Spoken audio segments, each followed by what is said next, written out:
it doesn't really feel like anything makes sense in the end, outside of outsiders who just beat everyone almost who were in front of them. And they are deservedly the champions of this major. Yeah. But it feels so, from a kind of a narrative point of view, you could never get any understanding of what the is going on.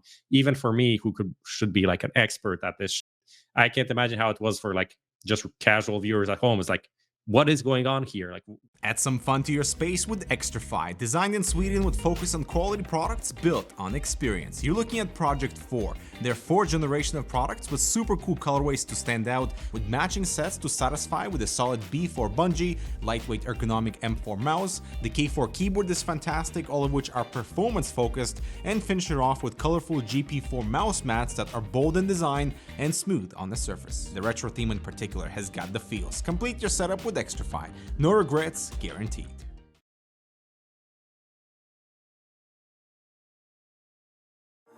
Finally, I found what I was looking for.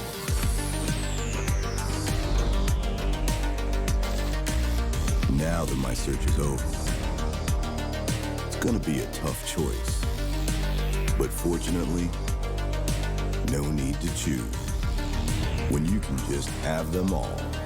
Buy and sell skins on Bitskins.com.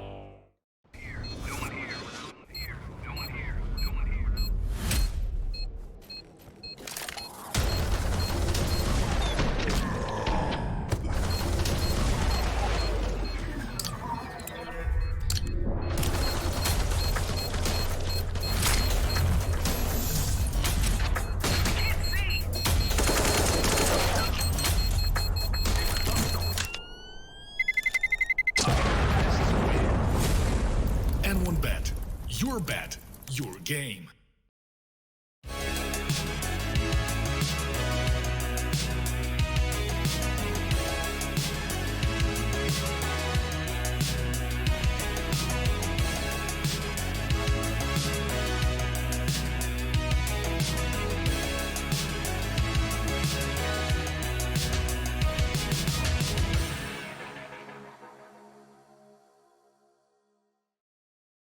I chime in with, haven't you people ever heard of closing a goddamn door? So I'm going to basically, with the new look that I'm going for here, my emo aesthetic, I need some eyeliner, it's coming like back. that. I'm going for a little bit of a Panic at the Disco vibe. I know that you two gentlemen are of the age where you would have been a big fan of them. So I want to maybe get for a bit of a lead singer situation or a guitarist. I don't know. Yeah, I don't know if I could do the drums. What do you guys think? The drums, no, you're not mysterious enough for the drums. I feel like I'm too much of a front man. Yes, yes. You also need the kind of like biceps, and things like that. That's true. It's a lot of work, on the hands. So I think on the arms. I got little pencil arms going on here. Maybe that's something I can try and get sorted next year. Front man vibes for sure. Yeah. You know what blew me away, boys? And thank you to everybody, ladies and gentlemen, boys and girls, Counter-Strike fans all over the globe for tuning into HLTV Confirmed episode 40. Whoa. Of season 60. 66. I feel 60. But we're at episode 40 of season 6. That's is that correct? Did I read that right? That seems to be correct, yeah. Because 40. we counted each one of the Rio ones. So, okay. So yeah, that is a lot for this year. Yeah. There is like a month and a half left. And so we're going to do like 5-6 more shows maybe. Yeah. That's insane. Pretty cool. That's pretty cool. Now, obviously, I need to thank our sponsors, of course. We got Bitskins, we have Xtrfy, and we have N1Bet. Remember to gamble responsibly. I've been supporting the show throughout, and it's great to have the constant support here so we can make this all possible and give some of you at home a couple of good goodies and all of that jazz. We just have the 3 of us here tonight. Now, we were hoping to get on some members of the major winning team Outsiders. Excuse me. Which we will be trying to do in the future. However, due to travel and whatnot, I was unable to get them on ASAP, which is completely understandable, considering the world at the moment. From what I heard, they also got their like flights delayed or canceled, so they left Brazil like a day later than everyone, and they also have a shit ton to fly because I think dastan and and Kikert are going to Kazakhstan, so that's a flight and a half from Brazil to get there, like 25 hours or so. So and after that, I feel like everyone has the right to like not do anything for a day there too. I don't know how you guys felt, but I still like I got home yesterday. Yes, that's true, and also just want to sleep at random moments. It's like I just really want to sleep right now. It's 6 p.m. This is a stupid time to sleep, but I want to sleep. Yeah. So. Been a bit weird. I was totally okay. Actually, I was surprisingly fine after the trip. I woke up like chatting in Discord the other day. I woke up at 6:30 and I see Chad was posting there since like 4 a.m. Props joined like an hour later. I'm like, cool. I was also just like looking at Chad's like actively going out on Twitter and communicating and having a discussion at fucking 5 a.m. Like, what are you doing, man? With strangers. With strangers on the internet. You shouldn't talk to strangers on the internet after like being awake for 30 minutes. I think that's the rule. No, it was going like I was having really constructive, like good conversations, and then Blair's tweet happened. I was like, for fuck's sake, Blair. I was like, fucking hell. Like from the Randys, I didn't mind. But when I saw it from Blair, I was like, and it was at that point, I'd already been awake for fucking 6 hours tweeting anyway. So I was ready just to explode at that point. But should we talk about that? Which, I suppose. The Valve announcement thing. I didn't put it in the schedule, but maybe we can roll into the recent news and talk about that. Yeah, okay. Lucas, roll the bumper. Let's get into the recent news. We'll find the links and we can have a bit of a chit chat.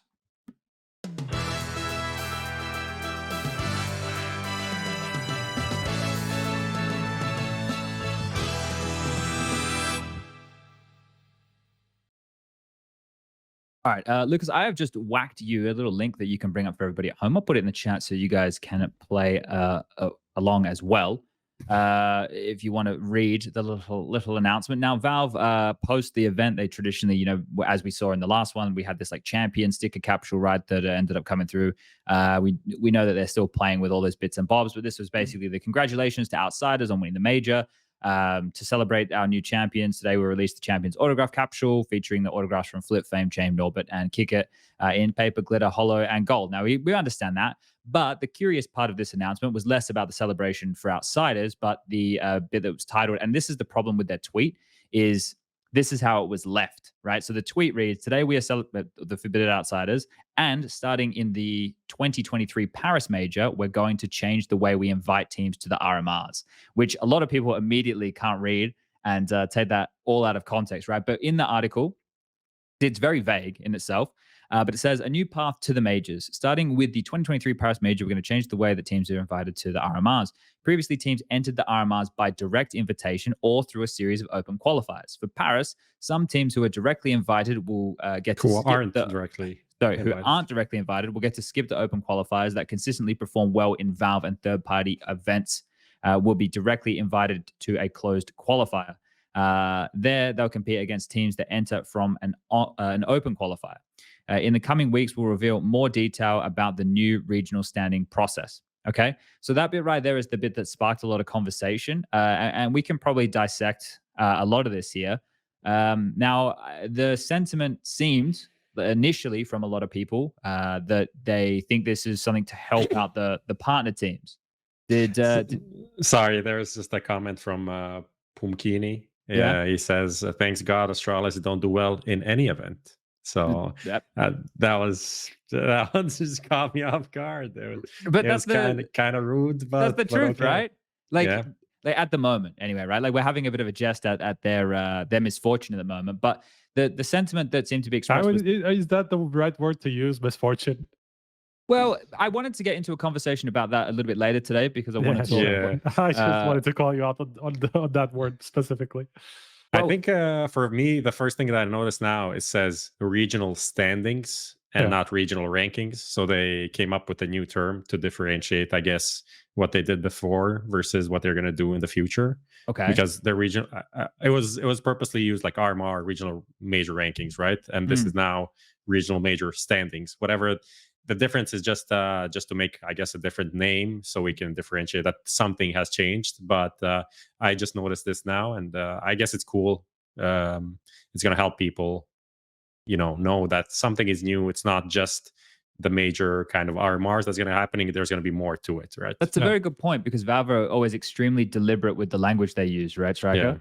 Yeah, I think that refers to whatever the regional standings is what's going to decide.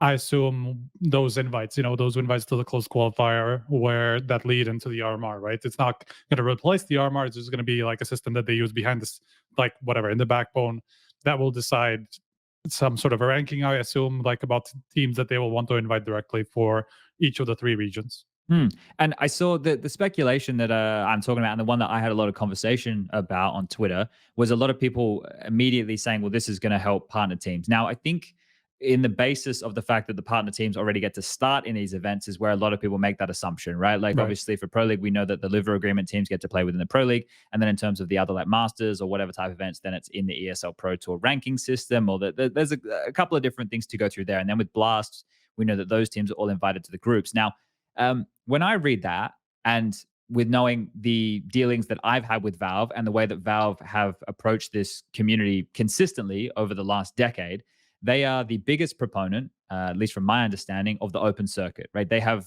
been disruptive to make sure things like PEA or the Louvre Agreement or like Blast partner teams are not as restrictive as they could have potentially been, right? Because when we had like the arms race between PEA, which was like the conglomerate of PGL, like Starladder, FaZe, everybody else like on this side versus ESL, we had this like war where we could have ended up with like this massive splinter and two groups doing their own version of like proper exclusive Counter-Strike.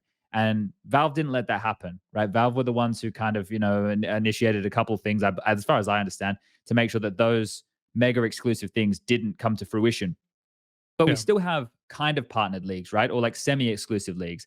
Blast is a little bit more restrictive than the Louvre agreement, but both of these are like business models that these companies are trying while we still live in the ecosystem of the open circuit, which is what Valve have with the majors.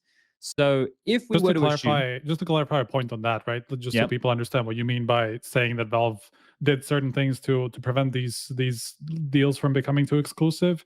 Essentially, what Valve did is say, if like you cannot prevent teams from playing in other circuits. That was the big part of what they did to make sure that tournament organizers can't just say, okay, you sign with us and that's it, you can't do anything else. So that's not that was basically prevented by Valve. Otherwise, they could have taken away, like, let's say ESL's license or PEA's license if there were deals that actively prevented teams from playing in other tournaments. But of course, like, there's still things that you can do to fuck with the other tournament organizer, schedule things at the same time, too close to the other events and things like that. Obviously this happened as well, but Valve certainly made a big step in that. And I think that's important, right? Because there's some assumptions being made with this little bit of information we have. A lot of people assuming, as we said, this is going to help the partner teams. And what we're trying to highlight now is that it would go very much against what we understand about Valve and the way that they approach things if they were to do that. So I make the assumption that they're going to continue with what they're doing, right? And try and accommodate the broader spectrum of Counter-Strike, as opposed to, because as we know, the way that Valve look at coaches and stuff, right? Like, they're not the biggest fan of coaches, right? They exist. Coaches exist because I think there was obviously the pro teams kind of want it. Yeah. Whereas I think if it was up to Valve, we probably wouldn't have coaches. So there's certain things that exist in pro Counter-Strike that Valve don't like, and there's maybe a little bit of give and take there. So an opportunity for a discussion there. But my initial assumption, and I don't know what you guys are thinking, is that Valve are making some form of a ranking where that ranking would weight different tournaments. So I don't know, like the RMR, the Challenger stage, the Legend stage, the Champion stage, as well as an ESL event or a Blast event or whatever. And all of those events would be graded on how open they are, and then how much would those events have, or if they're on LAN, how comprehensive the format is. And all of that would have different weight on where these teams would end up in the ranking, which would be very difficult to pull something off like that. But if you know that Valve's metric is open circuit, then I assume that would play a big role in helping define how all of this is distributed. Now, I don't know if I seem crazy off the mark, and I'm making some big assumptions here. Do I seem crazy with what I'm saying more than usual? I mean, it's a big jump, let's say, to go from we're going to do some sort of invite system, to saying like they're just going to actively go against everything that or like actively go against the partnered circuits, or just weigh them in a different way compared to everything else that's not. So I mean, obviously that would be logical from what you're saying about Valve and their history in general, about how they've approached the majors, right? Because historically there have been very few invites outside of the the major circuit. Previously we had the top 8 teams just automatically qualify for the next major. Obviously that's changed a little bit now. It's just basically the major teams are invited to the RMRs, and that's basically it, or part of them. I don't remember exactly what the system is at the moment. And then everything down the line was basically open qualifiers, But sometimes we also had invites going into the closed qualifiers based on a ranking, even though Valve necessarily didn't like that. From what I remember, some of these to the minors, I think they were like closed qualifiers that had some invites. So this is not a new thing in the major circuit. It's just not something that we've seen in the most recent few majors, I think. That's a good point. Yeah. I don't know. I think it's weird, not weird, but it feels like they're fixing something that almost didn't need to be fixed in a way. Like, I don't think open qualifiers existing and there being no closed qualifiers was an issue over the last 2 majors. Feels like the thing that has there been... was closed qualifiers because the teams from the legend stage get invited to the closed qualifier. Well, I mean, no, not but for the last one. Yeah. Huh? It was just in some regions, right? Because Europe went directly from Europe you open to the RMR, but I think NA or America's one had a closed qualifier. I don't remember exactly. Like there was some for the last major. There was no closed qualifier except for Asia. Oh, there you go, Asia. Yeah, I knew that there was one, but I couldn't remember which one. Okay, so on the in broader Europe, scale, I didn't feel like a big issue with that. So I don't know what they're even trying to fix with this. That's kind of my question. Maybe what I feel like could be done is if they have this, what it's called regional standings. This is like some form of a ranking, right? It's in Valve's independent one, and it's obviously, I don't think it's going to be like a weekly updated thing, but maybe they do it once per major cycle or 2 times per major cycle they update it, and then with that they can use it to do seedings a bit better. And that would be something that people have been asking for. So maybe these 2 things go hand in hand. And then it, for me, makes sense, because otherwise I don't really see the point of adding these invites to a closed qualifier when, like, what is the big issue that we are solving with this? There is no issue. Well, all the partner teams ended up making it anyway. It's just they didn't get from the RMR into the major, right? They made it through that gauntlet. But I don't know, like, I think it's, in a way, a better sifting system, in the sense that, there are teams who are going to be playing consistently in more top events. But let's say that you're not a partner team like a Cloud9 and you're already going to be invited to these events, and then you perform well in these events, right? You're not a partner team, but you're benefiting from the structure of the partner tournament. Right. And if we have it over like an average of a bunch of events throughout this major cycle window, it's better sifting, right? It's not online best of ones that are poorly seeded. It's best of 3s on LAN against other good tournaments teams as well. Yep. And that's why I think that these events, right, will be weighted based on how open they are. Like,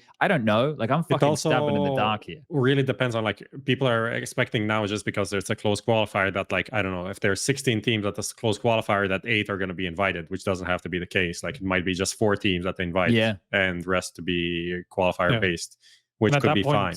Yeah, and at that point, like, let's say even if it is the top 8, like, let's say we look at the most recent, maybe the most recent isn't the greatest, because, like, obviously the major results were very far off what everybody expected. But let's say it would have been like FaZe, Navi, Cloud9, and Heroic would have been invited to the closed qualifier. Let's say if they weren't invited directly to the RMR, maybe it's going to be a little bit further down the line. I mean, now it's going to be like OG. Actually, it would be FaZe, because obviously they bombed out pretty early, because it's only the top 8 teams that get directly invited. I thought the Legends teams like got invited. All Legends go to RMR, so they're going to be invited to the RMR directly. It's like OG. Okay. OG is the most notable team, right? And then G2, and who else didn't make the major? Astralis. Yeah. Those are the teams that are going to be in the close qualifier most likely, right? But that's the thing. Like, that's why I'm making the assumption that they will still have to perform. As the guy in chat said, it doesn't mean that Astralis is going to be invited into that if they continue like playing poorly. Precisely. Yeah. So that's something else that you would assume that it's going to stay merit based. So that was just something that I thought was quite interesting, and I'm excited to get more information on that so we can have a broader conversation. Because, like, again, the format did come under fire, and then we're going to get into talking more about the major, so we can probably leave that in there. But this was spoken about for the Blast major. I did hear a couple of rumors. I mentioned this the other day. I heard murmurs. Now, I don't know if this is any official source, but this is, and I don't want to get people's hopes up, but we had But you are going to get people's hopes up. Yeah. I'm going to ban everyone in chat, Prof, who calls me an ESL shill. Is that fair? No, I'm not going to do that. Everyone's going to call me an ESL shill now. I just baited them into it. But right now, as the ESL shill, I'm going to give you all some nice stuff about the Blast major. So this isn't any like official sources or anything like that, right? This is the murmurs that you hear around majors. But I hear good things in the degree of potentially English casting in the arena. Which would be So awesome. that would be really, really good news. That would be massive. So that's cool. And I also heard a rumor that maybe, just maybe, with what we've been talking about here, I know Blair's been on the blower about it. I know that a lot of people from the Asian region have been talking about it. Maybe that gets the Asian RMR gets expanded to 8 teams instead of 4. I've heard the same, so that seems very, very possible. So and those are 2 really cool things for the next major that we would love, right? And I think that'd be really, really cool. So I'm excited to have a couple of those things happening. Now, again, don't know. These are just like rumors and murmurs and everything we hear in kind of the back rooms and everything like that. So take it as you will. We're not an official source to confirm this, but I do like bringing some of this stuff to the table because it's exciting, especially if those 2 things happen. Did anyone else keep their ear to the grindstone with anything they can share to the class here? Not really. I mean, the expanding of the Asia thing, I heard that was a discussion for this major as well from the ESL side, but just it didn't happen because of reasons, because of planning and where they had the event and stuff like that. But from what I gathered, it's more like, it's not like Valve minds if you're going to invite more people. They're just not going to, if it's kind of up to the TO if they want to expand, but they're probably not going to maybe pay for 8 teams. But if the TO wants to invite 4 more teams, then it's not a big deal. I don't see why. Pay for it. I don't see why Valve would ever be bothered by that. It's like, oh, we want to invite more teams and have more qualifiers. It's like, no, don't do that, please. It's like, it doesn't make any sense. Yeah, so, they're down to give people more choice, I think, in that regard. I think, we'll probably talk about more of this when we get closer to it, right? But if like Blast, they have very, very high expectations around them for this major, right? Which I think, based off the quality of the dangerous. product, I know, as we saw with this last one as well. The quality of the product, though, that they put out is such a high level, right? That like it's going to be about the scale, though, right? Like that is the worry, basically.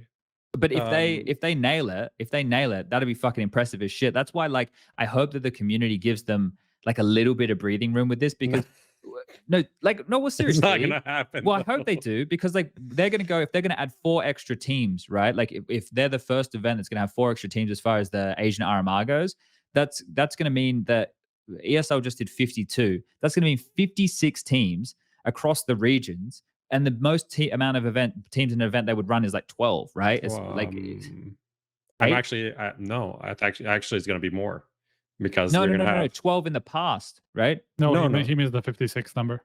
Yeah. Oh, because the European RMR is going to be expanded as well, right? 3 Swiss groups now instead of 2.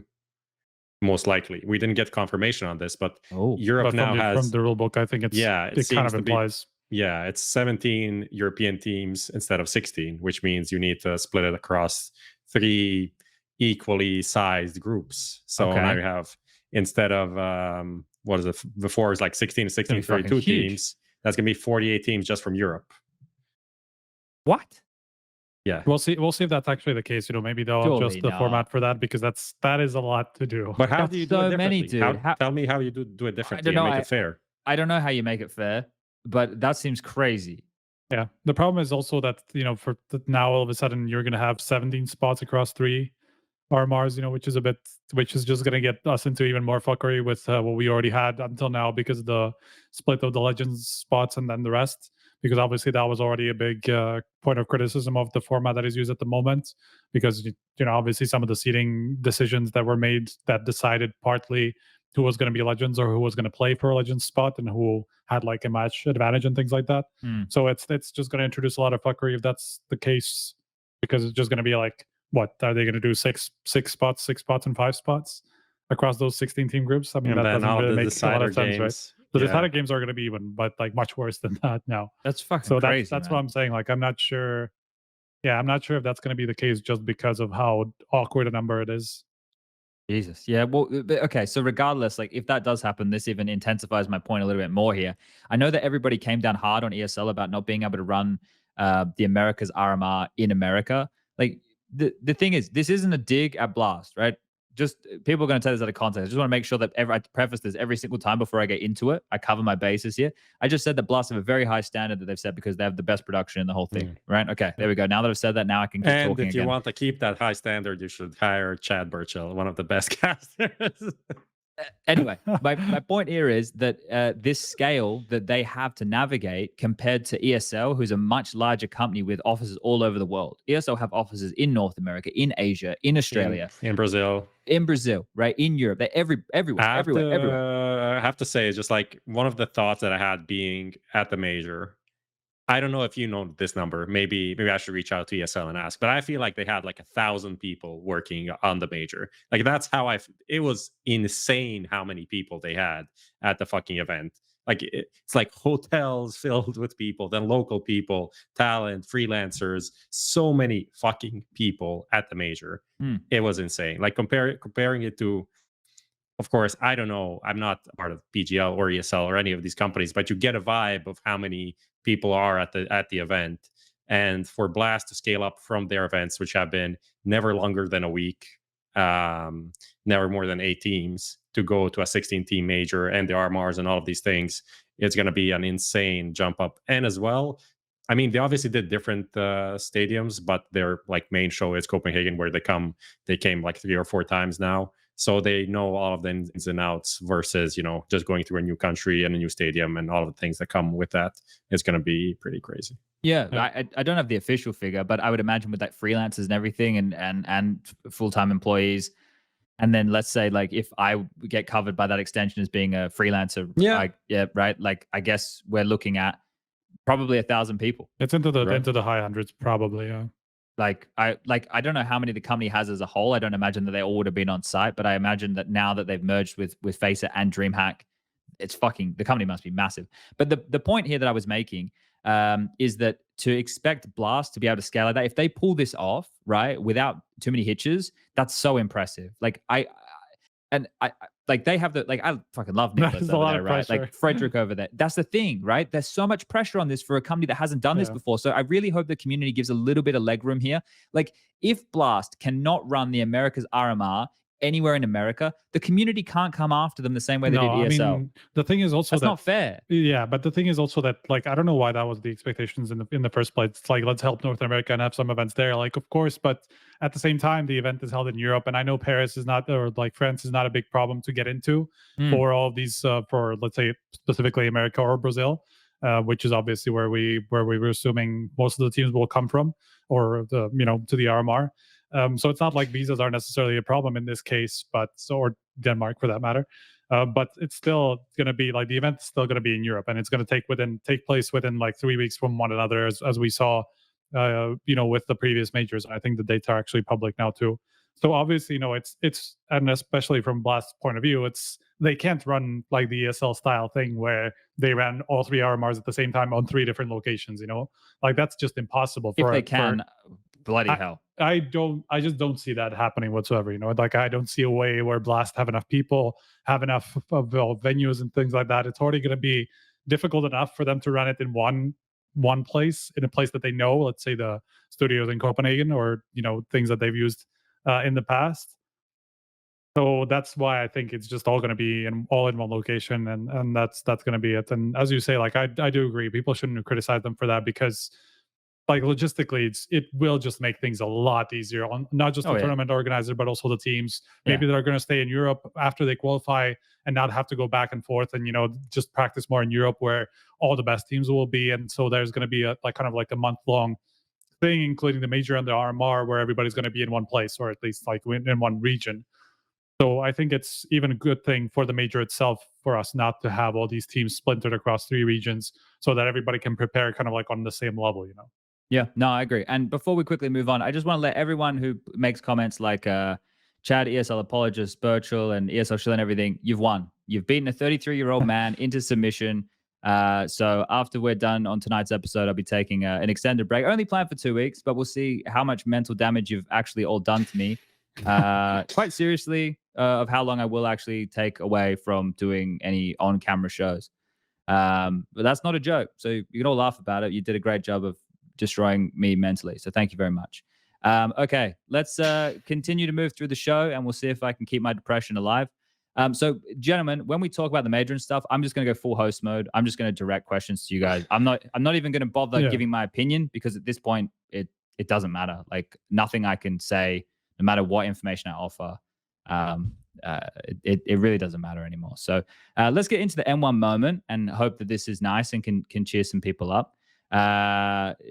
Let's jump into it, Prof. You've picked the one for this evening, I believe.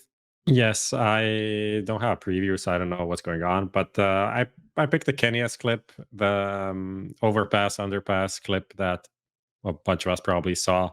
It's just I hope there's no sound so I can talk over it.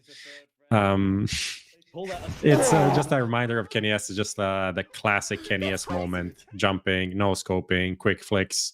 It's very nice. It's just a nice introduction of him back into the actual competitive sphere.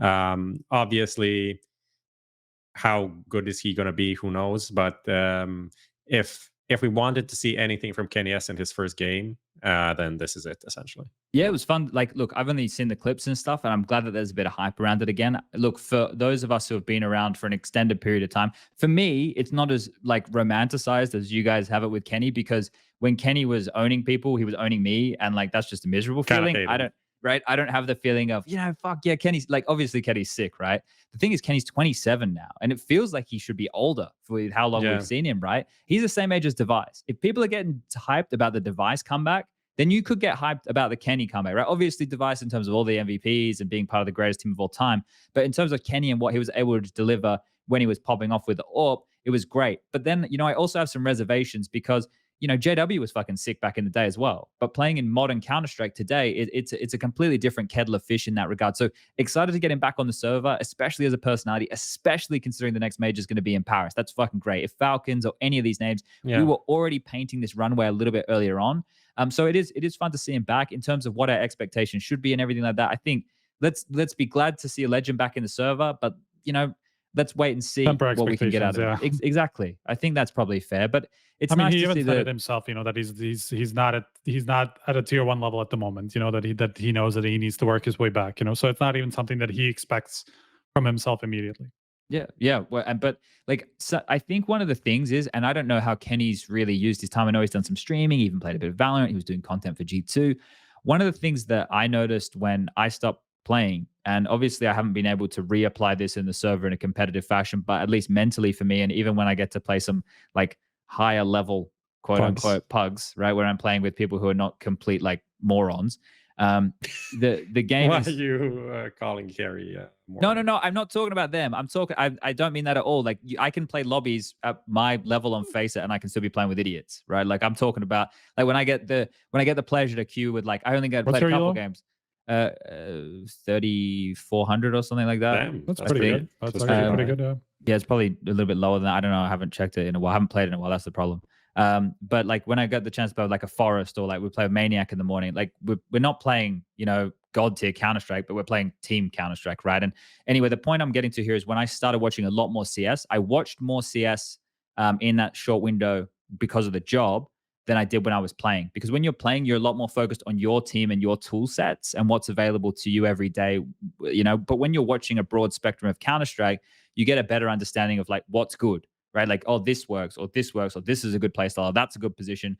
Whereas otherwise you're a bit more tunnel visioned. And like if Kenny's been using his time to watch a lot of tape and enjoy a lot of games and watch a lot of AWPers, that could be really good for his playstyle, right? Because it's a chance to go back and refresh. But yeah, I think it'll be fun to watch him back in the server, and as mentioned with the French stuff. So that's cool. Everyone happy with that? Everyone really? Cool with that? I hope we can get like the French Last Dance with this team. Like I feel like obviously it's just him and NBK from the old days, but with a couple of decent new players. So if they can get into the RMR, maybe into the kind of the challenger stage of a major for Paris, that would be kind of romantic. And Paris, the city of romance. So yeah, true. Well, this is the team with Masuda and like Haji's been plugging. Haji and Python, yeah. Haji's like a French journeyman, right? He's been going for a long time, but he's never really he did international teams, done a bit of everything. He's never really broken through completely. So if this is the chance to put French Counter-Strike back on the map, at least in some capacity, yeah, I'm excited to see that. Okay. Let's keep her moving. Let's keep her jogging along here. That was the same piece of news. So the N1 moment and the Kenny returning to Falcons, same piece of news. Who didn't we mention? Was it Python? Did you say Python? Yeah. Yeah, Python. And the Kyojin was in there. But Kyojin's just hitting crazy deagle shots. You see that fucking Kyojin 4K with the deagle? No. Holy shit. We should play this. This is fucking nuts. I know there's no preview, so won't all be able to watch it together. But this is fucking crazy, bro. Yeah. I'll put it in chat for everybody. I'll put it here in TeamSpeak for all of us. Lucas, if you could bring that up for everybody at home, I would greatly appreciate it. There you go. So check out this, boys. We can sync it here on with three of us. Tell me when you guys are ready. I already watched, so it doesn't You already matter. watched it? Okay, never mind. Tell me when, Lucas. Okay, you tell me when.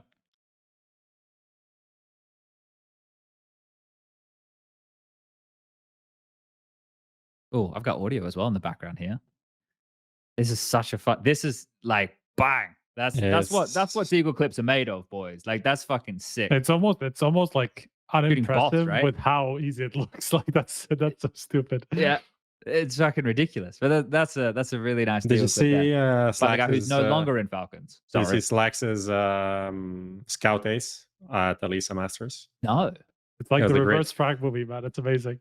Yeah, they actually got just like the sky cam, floaty cam. Oh no! As he got an ace, scout all headshots. Great. It's vibes. It's massive vibes right there from the T-Tours production studios.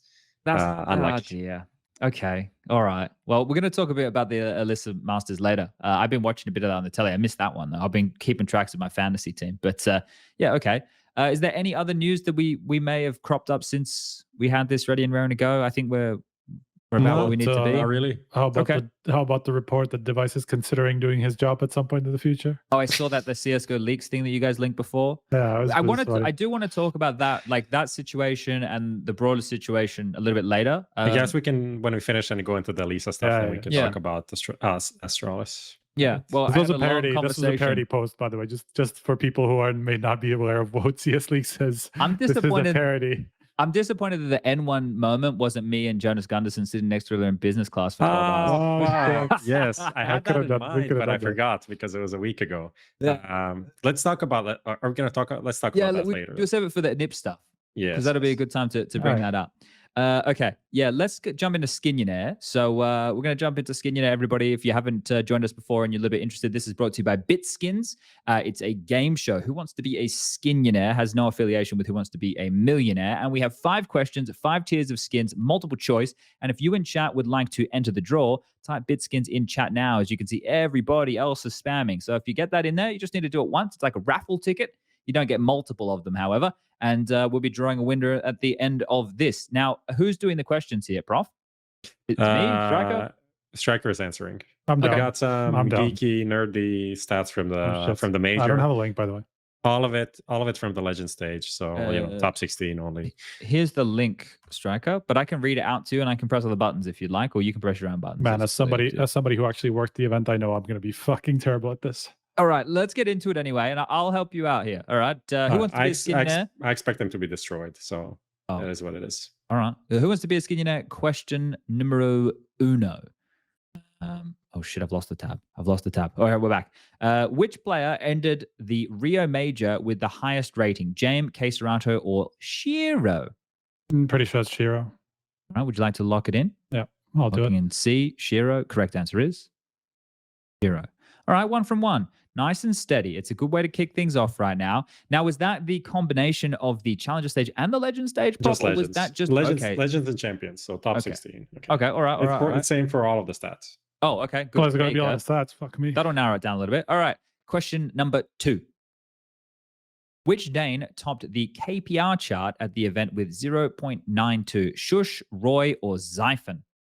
That's kill per round, everybody, if you're worried about what KPR. Can't be Shush. He went too far for him to keep that up along that many. I know he had a good first stage, but I don't think he kept up that high of a KPR against among so many maps. Okay, so it's got to be Roy Zyphon. And I know Roy. I feel like it was Zyphon, bro. I think it was Zyphon just because they played the least, and it's just more likely that it's him because they that's just 0.92 KPR. That's like simple levels to do across an entire tournament, for a longer period. So I think it's Xiphon just based on them not playing so much. Okay, locking in Xiphon. Good deduction right there from Striker. I think he's right, because Xiphon did have some good moments, and the correct answer is Xiphon from Sprout. Good one. All right, that's 2 from 2. Question number 3. Only 2 players took more than 30% of the opening duels for their team in Rio. Art and Simple, Bit, or Electronic. Wow. I mean, it's got to be Electronic, right? More than 30% of opening duels I for their think team in Rio. Simple, for Simple, it's too high. For Bit, it's too high. It's got to be Electronic. Oh, okay. Gotta be Electronic. All right, I'm going to lock in Electronic. That's so far 3 from 3 would be C if that's the case. He's trying to make it difficult for Ape to answer here. Prof, I see what you're doing. There's monkey in a typewriter type situation going on. Correct answer is C, Electronic. Okay, Striker. That kind of surprised me, honestly. That one right there? Oh, that he had more than 30%? Yeah, that's really, really high. Yeah, I mean, he has done a lot of entering since he took over game leadership in general. Makes sense. Feeling Boomich's shoes. All right, so question number 4 on the door. Outsiders stood out in most team stats, but ranked 9th out of 16th in terms of multi-kills, 5v4s, or opening kills. I don't think it could be opening kills because they had like 4 players. I remember going into like the playoffs who were just like monsters in terms of opening kills. I would say 5v4s then, I guess, because multi-kills... Yeah. You could be right on 5v... Wait, how could they... But ranked 9th out of 16th in terms of 5v4s. But wouldn't those two go hand in hand? Wouldn't opening kills and 5v4s go hand in hand? Unless they fucked up after getting opening kills. Well, that's the thing. Do you think outsiders fuck up 5v4s though? No. Then it has to be multi-kills. That's a trick question. I don't know, Striker. I don't want to get in the way. Multi-kills would make sense just based on their play style, that they're maybe not that high. So I guess multi-kills. Okay. I'm going to lock in A, multi-kills. I hope I didn't fucking mislead the group. Your correct answer is A, multi-kills. Okay. Yeah, because I know I was looking at their stats and they had some mad, like Jane was fucking, everybody besides Norbert was like a beast at opening kills. Yeah. Okay. 5th and final question here. Which map was the least played in the major? That's true. I just know that's true. I remember looking at it at some point. There we go. Easy. Didn't hesitate. Locked in. Straight in. Bang. Correct answer is Dust 2. There you go. There was actually quite a lot more played in the Challenger stage, but then nobody played it in Legends and Champions almost. I was surprised how much overpass we got. Yeah, I felt like true. there was a lot of overpass. That used to be, or that has been consistently like one of the least popular maps in pro play, or like top play. So that is super interesting to me too. Yeah, great job, Striker. 5 from 5. One lucky viewer in the chat. Cyanide _47 following since the 1st of the 11th, 2021. So over a year now. Congratulations. You can thank Mr. Striker on getting you 5 from 5, and our people will contact your people. This has been Who Wants to Be a Skinionaire, brought to you by Bitskins. Questions curated by Prof, questions answered by Striker, questions read by SPUNJ Birchall, and questions created in terms of the webpage portal that we use by Lucas. So everybody, that's our little credits, and we're done for the night. Goodbye, everybody. We'll see you. Okay, let's get into the actual chit chat of all of this here. So the general event talk, as I mentioned, I'm not going to bother giving my opinion, boys. So I'm just going to ask the questions. I understand that a part of this here is not only am I a host, I'm someone to give my opinions, but I can't do it anymore. It's making me fucking too sad. Okay, so look, Prof, when we were talking in person, I used you as our barometer. Home viewer, yeah. Yeah, because you had watched the initial stages from home, and then you came and you watched the final few stages live. So I guess if you can summarize your thoughts briefly about the home level experience, and then talk a bit about what it was like when you got there and everything like that. I think that would be interesting. I think at home it was great. It was really good. Obviously, being there is different. I know it was like just being there in terms of press was difficult, even for the first stage. It was very inconvenient for our guys. Like the press room was in a different building and it was raining, so that's kind of unfortunate. The internet was not working for 3 days. All of these things, but watching from home, it was great. The production pretty good. There was just like a lot of things going on, a lot of content, stuff like that. But then when you go there and you're actually at the event, you obviously don't watch the stream that much. You're just in the arena, and I have to say, like, I really don't enjoy listening to casting in different languages when I don't understand them. And especially like I mean, Gaules is casting, if that can even be called casting, because it's kind of not. It's more like a announcer kind of style thing. And that really killed some of the enjoyment for me. And just the whole arena setup was kind of scuffed, and everyone knows everything about it by now. And ESL kind of admitted as much as well. I think just the switch to the center stage was done maybe kind of late. Some things didn't really work out. I think you talked about this on the other podcast as well, in terms of planning is this, then you go to the venue and it's like, you actually can't do this because the specs that we sent were actually not correct. So we kind of have to fix things last minute. All in all, it was okay in person, but definitely the first two stages were the peak excitement of this major. Like that is the part where we saw something new. There's like, the crowd wasn't as big, but it was like very hype. Like every game was almost felt like super important, and these games felt more important than the quarterfinals of the major, just based on the atmosphere. And regardless of what people say, it's like, why do people care about this and that? Like it matters. It matters if you make your first major playoffs and there's like 5 people there to high five you. It does feels deflating for what the event was. First of all, promised to be going into it, and second of all, what it delivered in the group stage, right? So the expectations were super, super high. What happened? Bring this tweet up, Lucas. Quick, someone reply with a good Anubis pun. So CSGO dev, well, the CSGO Twitter account literally just tweeted exactly verbatim what Lucas just said. And I think a lot of us have an assumption that after the major, there was going to be a shakeup to the map pool. And we know that there's Anubis, Tuscan, and Breach is the third that have currently been added as the like custom maps at the moment. So if Anubis is the one to be added, this is probably one of the quirkier ones out of the layout. I don't know if a lot of people have played it. I'd recommend going and playing shorties on it if you don't want to spend too much time. But yeah, this is interesting. Obviously, we know that there is likely to be updates in the remnants of the major. I think a lot of people are expecting there to be potential changes with the M4A1S and other things in game. So anyway, that just popped off. I just wanted to bring that up because it's very pertinent to what we're doing here. So if Anubis gets added to the pool, it's a map that I can comment on briefly, but I think B bomb site has one doorway where you have to come in through like an underpass position that's kind of linked through mid. Mid has this weird like double door type setup thing with a drop down into water. The A site has these open windows that you can throw a lot of utility through, but one long corridor. They changed some boxes recently so you can like silently drop instead of having to make there's some little details, right? I actively try and play these maps so that if this ever does happen, I am not completely caught off guard. So I hopefully a lot of you at home have played and know what we're talking about here. Anyway, anyone have comments on this, or should we get back on track? Just curious about what they would replace. I suppose at this point, the maps that haven't been updated or changed in some time are what? Overpass. It's difficult to see Mirage going when in every arena event we have a Mirage ends up in the video, people cheer, right? So it's hard to see how Mirage would ever get removed. I imagine Overpass is in that conversation alongside of Dust 2, because even though they just changed the doors in Dust 2, the map still is very similar. You get your standard map control, and then you make a decision based off of, hey, where's that rotator player from A? Is he cheating towards mid? Is he cheating towards A? What position is the AWP? So yeah, unfortunately, I feel like Dust Overpass is just because it's the oldest one. Because obviously they redid Dust 2 after Overpass was released. So I feel like that might be the more... And it's not as popular in PUGs and stuff like that as Dust 2 is. True. So I was looking... Fucking hell, I was looking at Overpass. That was like the video where Jason was going through like Simple's best plays from ESL. Yeah. Things like that. Oh, and there was yeah, like a fucking Overpass clip. And I was like, how the fuck did Overpass look like this? It was so different, man. That's crazy. Crazy, right? Crazy. It's so well, it'd be interesting to see which map comes out.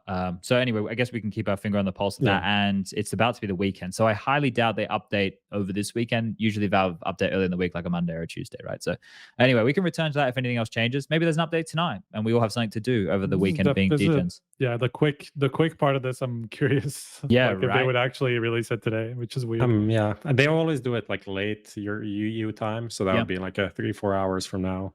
Definitely not going to happen in the next 5 minutes. Yeah, HLTV jinx. I want to return, Prof, to what you were saying. Yeah, right? I want just to recap what I was kind of the point I was making. First of all, the expectations of the Rio Brazil major insanely high because they can fill like 40,000 seats and all these things. And then you have the first two stages that are great and like surpass any expectations or anything that we had before in terms of the challengers and legend stages. But then when we get to the actual major playoffs, when the best things are supposed to happen, it does feel a bit deflated. And aside from the two FURIA games, there wasn't much to remember. Like, honestly, there's very little to remember. And then I have a question for you, just quickly. Yes, I just want to. yeah? Yes, I'll finish my point. Okay, actually. okay. The point is that the problem was not only did we have like weird like underdogs in the final, but it was like constantly underdogs that one just lost the next game. And that Okay. happened repeatedly. So we could never get behind the team and be like, oh, yeah, this is the team. It's Bad News Eagles. They eliminated FaZe. Now they're going to do something. They get wrecked the next game. And then we had this continuously happening. Like we had FURIA beating Navi and then losing to Heroic, and then Heroic beating FURIA but losing to Outsiders, Mouse beating Cloud9 but then losing to, it's like, what can I get behind? Like nothing. That it doesn't really feel like anything makes sense in the end, outside of Outsiders, who just beat everyone almost who were in front of them, and they are deservedly the champions of this major. Yeah, but it feels so, as a from a kind of a narrative point of view, you could never get any understanding of what the fuck is going on. Even for me, who should be like an expert at this shit, I can't imagine how it was for like just casual viewers at home. It's like, what is going on here? Like, how is this team now in the final? How's this team in the semi? Didn't they just beat this great team? Now they got wrecked. It's like, it just didn't add up to like a coherent story experience for the viewer. And that's not, it's not on ESL. It just happened how it happened, right? Sure. I wanted to ask, right? You were mentioning the fact that when we got into the arena, you know, that there wasn't that much hype and stuff around it. I wanted to get your opinion. Do you kind of alluded to it there with the type of teams, but do you think a combination of the type of teams we had in the playoffs alongside of Golez's casting kind of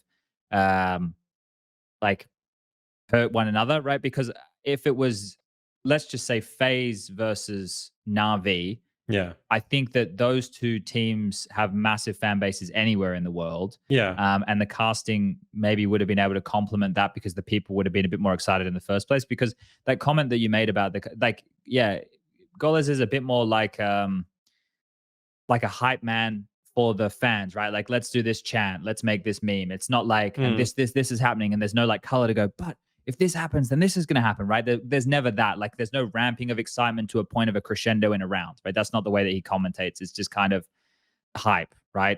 So does it feel like a combination of those things to you, or does it, like, because we all know, you mentioned them, all the different tech issues and everything like that cropped up, especially the one just before the grand final was going to kick off. That did take a little while to rectify, didn't it? Pretty hilarious moment. Yeah, right. And that one right there is like, oh, that was something that you thought like would always be working, right? But that was a little bit. It's funny a plastic barrier malfunction, right? A piece of plastic. Well, it was on a motor, right? It was on a motor. Yeah. Like, it wasn't like it just like came up. So obviously those fucking motors broke. But I opened a good AWP while waiting for that to happen, so it wasn't too bad. Good. Yeah, that was pretty good. But what do we think about this, Striker? Because like Profs brought up what seems to be a bit of a common sentiment that I've read and I've seen.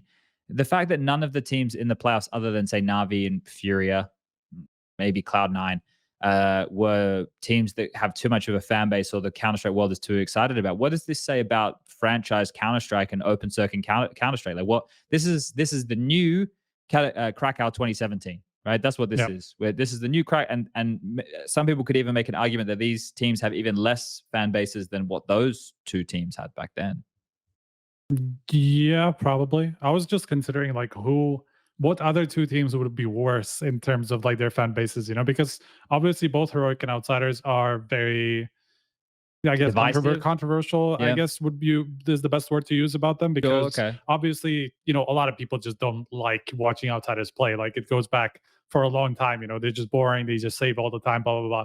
Like, this is something that we hear consistently, right? Like, this is not an uncommon sentiment. And then there's Heroic, who obviously had all those cheating accusations and like all the drama surrounding them around the Hund and stuff, and all these things that obviously, you know, like, people didn't like them up to that point too much already. And so that after this happened, it even went the other way, where they become kind of villains, where they became disliked. And so for these two teams to go up against each other, like, you don't even have like, okay, well, I don't like either of them at this point, you know? And that was a lot of people, you know? So I'm not surprised that we didn't break any records. Obviously, the game was also not a good game. You know? The grand final was just not not a very exciting game, whether from the score standpoint or even like individual rounds. Yeah. Like there were very few rounds that were interesting or like exciting. I wouldn't say interesting is the right word. So that was just a big problem in terms of the metrics, right? Like that's just what's going to happen if you have results that lead to two teams that are not particularly popular, going far at a tournament. What it says about open circuit, I mean, that's just a big proponent of it, right? Because of we can see these underdog stories a lot more. The more underdogs we have, or the less of the big brands we have competing at the tournament, right? So that is obviously a big factor for an open circuit. The fact that we can see some of these runs a little bit more, and that the majors are so pure in this aspect that we have just more teams go there on pure merit rather than what maybe they have achieved in like sometimes even years past. So those are my thoughts on it. I don't really know what to think about the major as a whole based on that, exactly because of what Prof was saying. We were constantly saying that, okay, like this major doesn't really have a clear favorite. Yeah, but I thought we'd set that precedent. But that's exactly what I said, right? Like, but that's the problem is that what we said was going to happen. That all of these top teams were going to beat each other, but nobody like has like all good matchups that they should just beat everybody else. Because there was the whole thing like, Cloud9 loses to Liquid, but then Liquid probably loses to a lot of these other teams, blah, blah, blah. All of this happened, but too early, basically. Like we saw the Legend stage, like where FaZe and Vitality and Cloud9 and Navi all played each other like super early on in the first couple of rounds, right? And then they beat each other, and then FaZe maybe ended up in a 0-2 pool that they probably shouldn't have been in, based on seeding, based on say. the original seeding or based on the rankings. But obviously, the tournament results said something a little bit different. And so like it happened a little bit too early for us to be excited about that in the playoffs, because we just didn't get those teams at the playoffs and those matchups, or even later on in the group stage, or in the Legend stage rather. So like all of what we said happened just much earlier than we expected, and all these teams just went out much earlier than we expected. And then an underdog just runs through the whole thing, not even beating a lot of the big teams that we expected. We have been very blessed in the post-COVID era with a lot of the finals we've had, especially in arenas. Like when you think about Navi versus G2 as the Stockholm major final, that was great. And two massive teams. 2-0, but like a competitive 2-0. Right. I mean, the like, nuke game went to overtime, right? Massive fucking story like there. And that's why we broke the record so hard. And then you think about the Katowice final we had at the start of the year, where that was G2 versus FaZe. And then you had that two massive brands again. You had the new G2, you had the JKS stand-in situation and all of that going on. And that was a really good final as well. You had the Antwerp final, where FaZe won their first major against Navi, who we all know are a little bit depleted for the war and everything, the bullshit that's been going on there. And then we had the Cologne final, which was a fucking banger as well, right? The rematch of the Antwerp final. So there's a lot on the line. Also one of the greatest games of all time. Right. So we've been very, very spoiled with the finals. And then this time it just kind of happens. And I think when you look at the way that this event was presented, you look at all the conversation around it.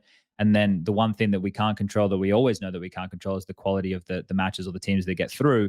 Then this is what went down, and then it's very disappointing from that perspective, right? So this is the thing. The way that I draw this, right? I understand what we do as entertainment and it's a spectacle, but it's also to determine at this event who is the champion of the world for this event, right? Like that's what a major is, right? We have kind of built it into our narratives of like, okay, well, you win a couple consecutively, like Astralis and a whole bunch of other events, and you're the best team in the world, right?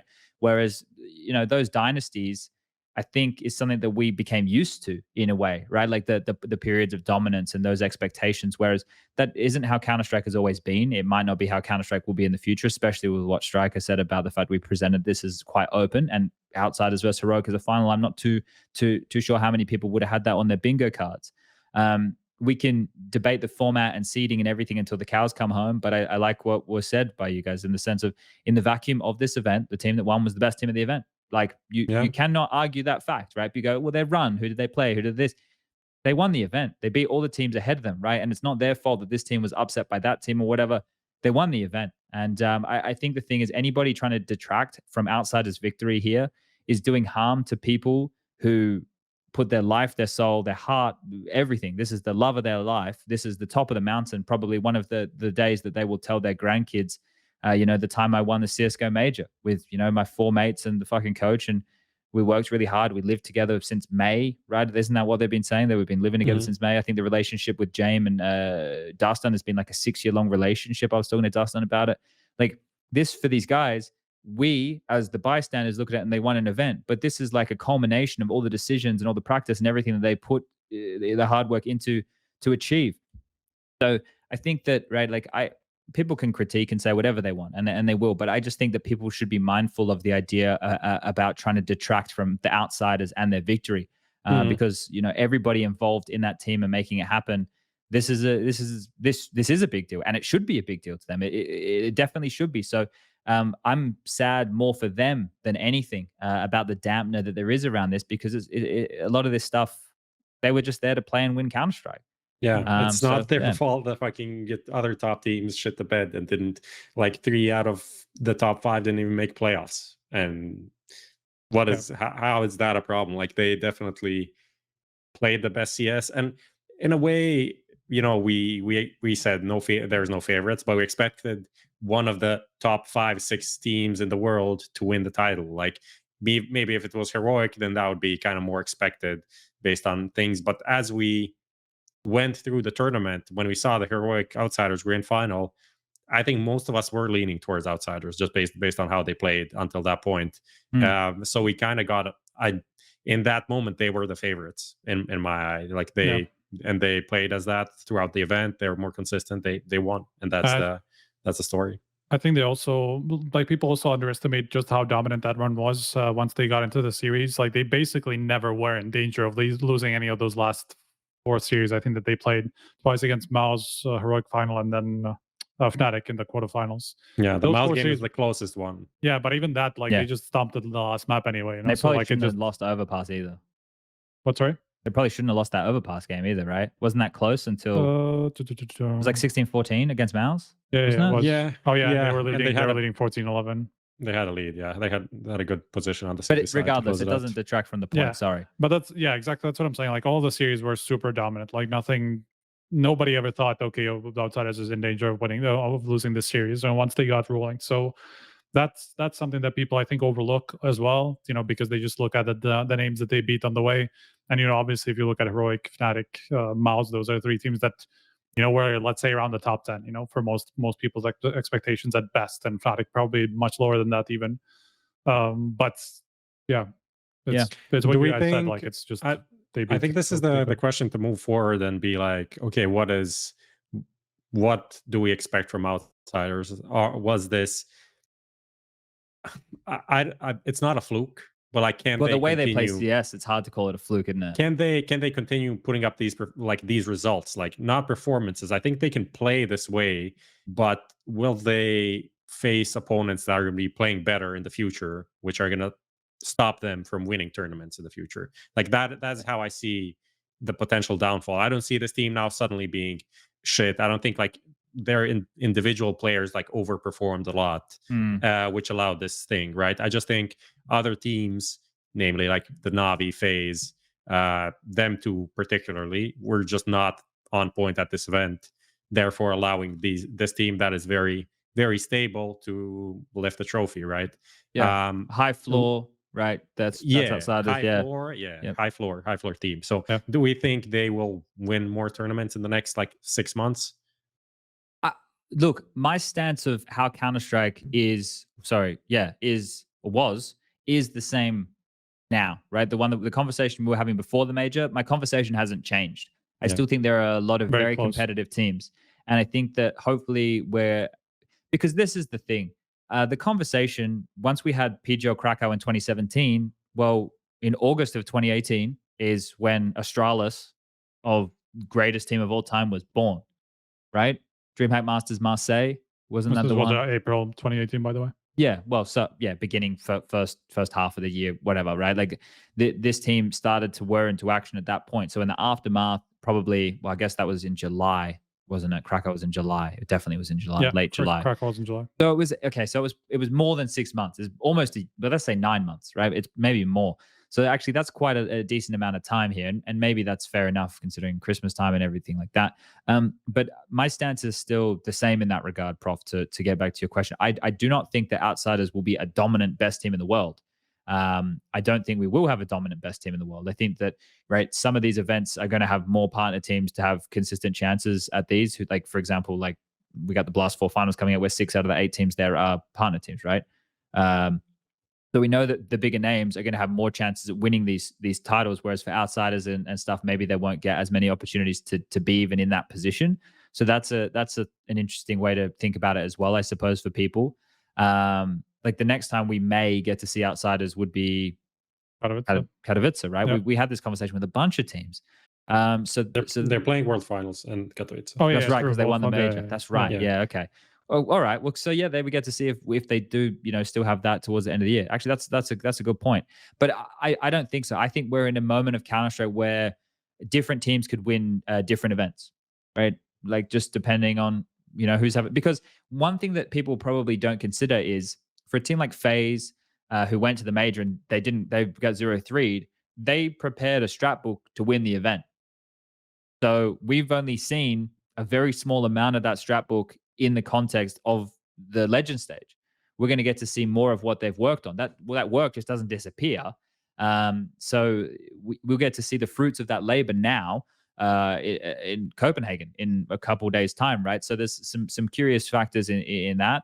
And there's also like G2 coming in, who obviously hard underperformed at at the RMR, and didn't make it there. So like we still expect G2 to be a dangerous team, at least to maybe not necessarily title contenders because they haven't been that for a long time, but at least very dangerous to everybody around them. Yeah. So I don't know. I think we're going to enter a just a more competitive stint of Counter-Strike. I won't use the word era because that tends to get mislabeled, but a stint around Counter-Strike. I have a question then. Let's kind of round up the playoff teams that we saw. I think, okay, Outsiders won the event. We talked about them. Do we want to talk about the individuals or anything here and give some props to the names, or do you want to? Yeah, I don't mind. I mean, Fame is definitely worth a shout because first I think major. So far, first major, not just that, but he's had very little LAN experience in general, and it's just a guy that hasn't been playing at a top level for a long time at all.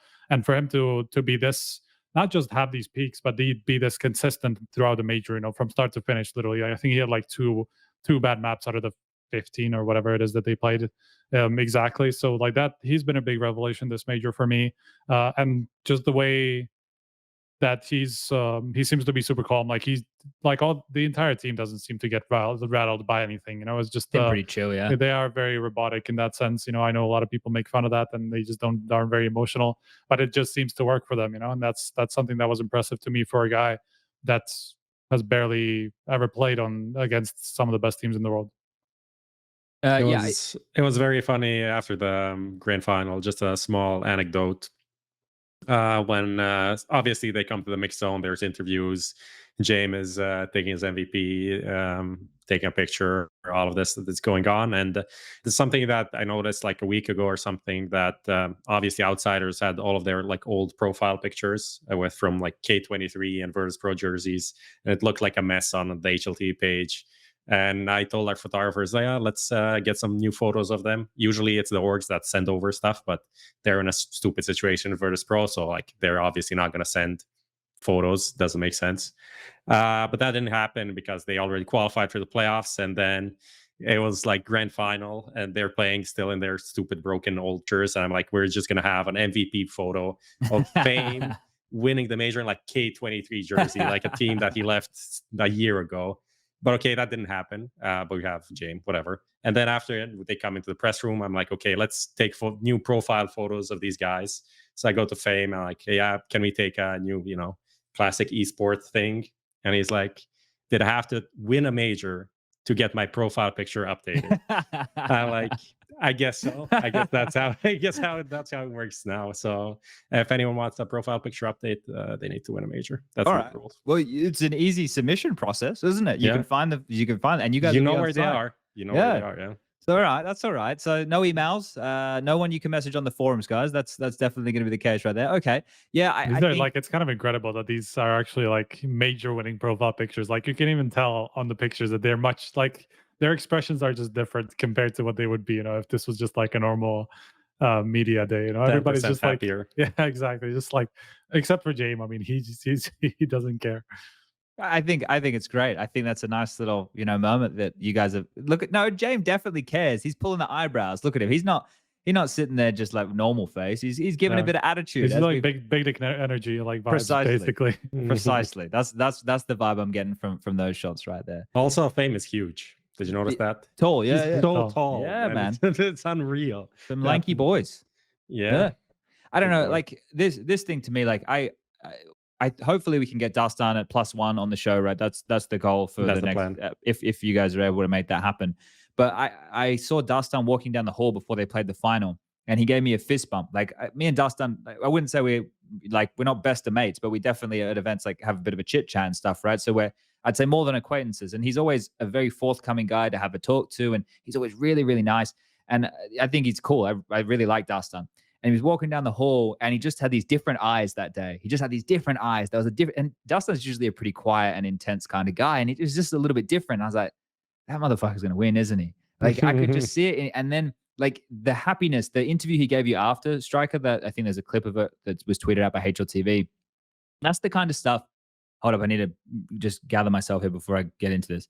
That's the type of stuff that really makes me happy to get to be involved in what we do, because like it's very easy for this to get put in like a box of, this is entertainment, this is people playing a video game and all that kind of stuff. But this is where like it gets stripped back to like the emotional human level for me, because everybody, literally every person in the world who has the ability to get on a computer and play Counter-Strike has the ability to try and pursue the same goal, right? Like obviously there's different things permitting in life, and I understand that not everybody is equal in that regard, but people were able to use the skill set of Counter-Strike. It's a game that gives equal opportunity, right? We all have the ability to use the same tools, the AWP, the minute 55 seconds on the clock, the economy.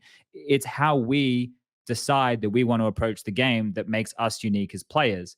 And then when people as a team, which is my favorite element of all of this, as someone who wasn't very popular at school and made my friends through Counter-Strike teams, making a Counter-Strike team and building that bond with those people, even though when it was just playing in a LAN cafe with friends, like means an awful lot to me as a 33-year-old man in my life, like those moments.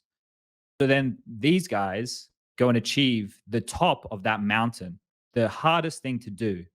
And they've been living together, playing together for the year. And they're obviously, because of the shit that's going on in the world, like these guys are from a part of the world where they're not looked on in the most favorable fashion. But Counter-Strike, we haven't locked these people out. We haven't closed the doors on them like other traditional sports, because anyway, I don't want to get into the fucking politic conversation about that. I'll be fucking lynched, I imagine. But they've still given this opportunity to compete in the thing that is most important to them to the world. It is the top of the mountain. And then they succeed as that team. And like that thought, like to me, that's what makes me emotional, right? Like not a lot of stuff like makes me sad like that. Like, sad things like seeing, I don't want to reference horrific things, right? But don't go there. Like this to me is the thing that like gets me like happy, emotional, and like it reminds me of like the human element of all of this. And it's something that I don't think we take like enough stock in, because it's this guy shoots this guy and stats and numbers and everything. But long story short, like having these moments happen and see the joy and on one side and the heartbreak on the other, like Heroic lost this. And like, I know a lot of people at home frame Heroic as villains. I don't like them. I've known Cadian's team beat my team back at DreamHack Winter Jönköping's fucking BOC in 2013 to qualify for the very first major. His little team with like AZ and Robin and stuff, they beat my boys. And he was at that very first major. And Cadian, he's been on desks with me. Like I've cast his games. I've played against him. There's a clip that ESL constantly run on Cobble where he gets two double AWP kills again. Like this is 10 years of like my life. And I know this guy and those Heroic guys, like they're a lovely bunch of young men, right? And like to see them heartbroken. That's what like this is all about, right? So, yeah.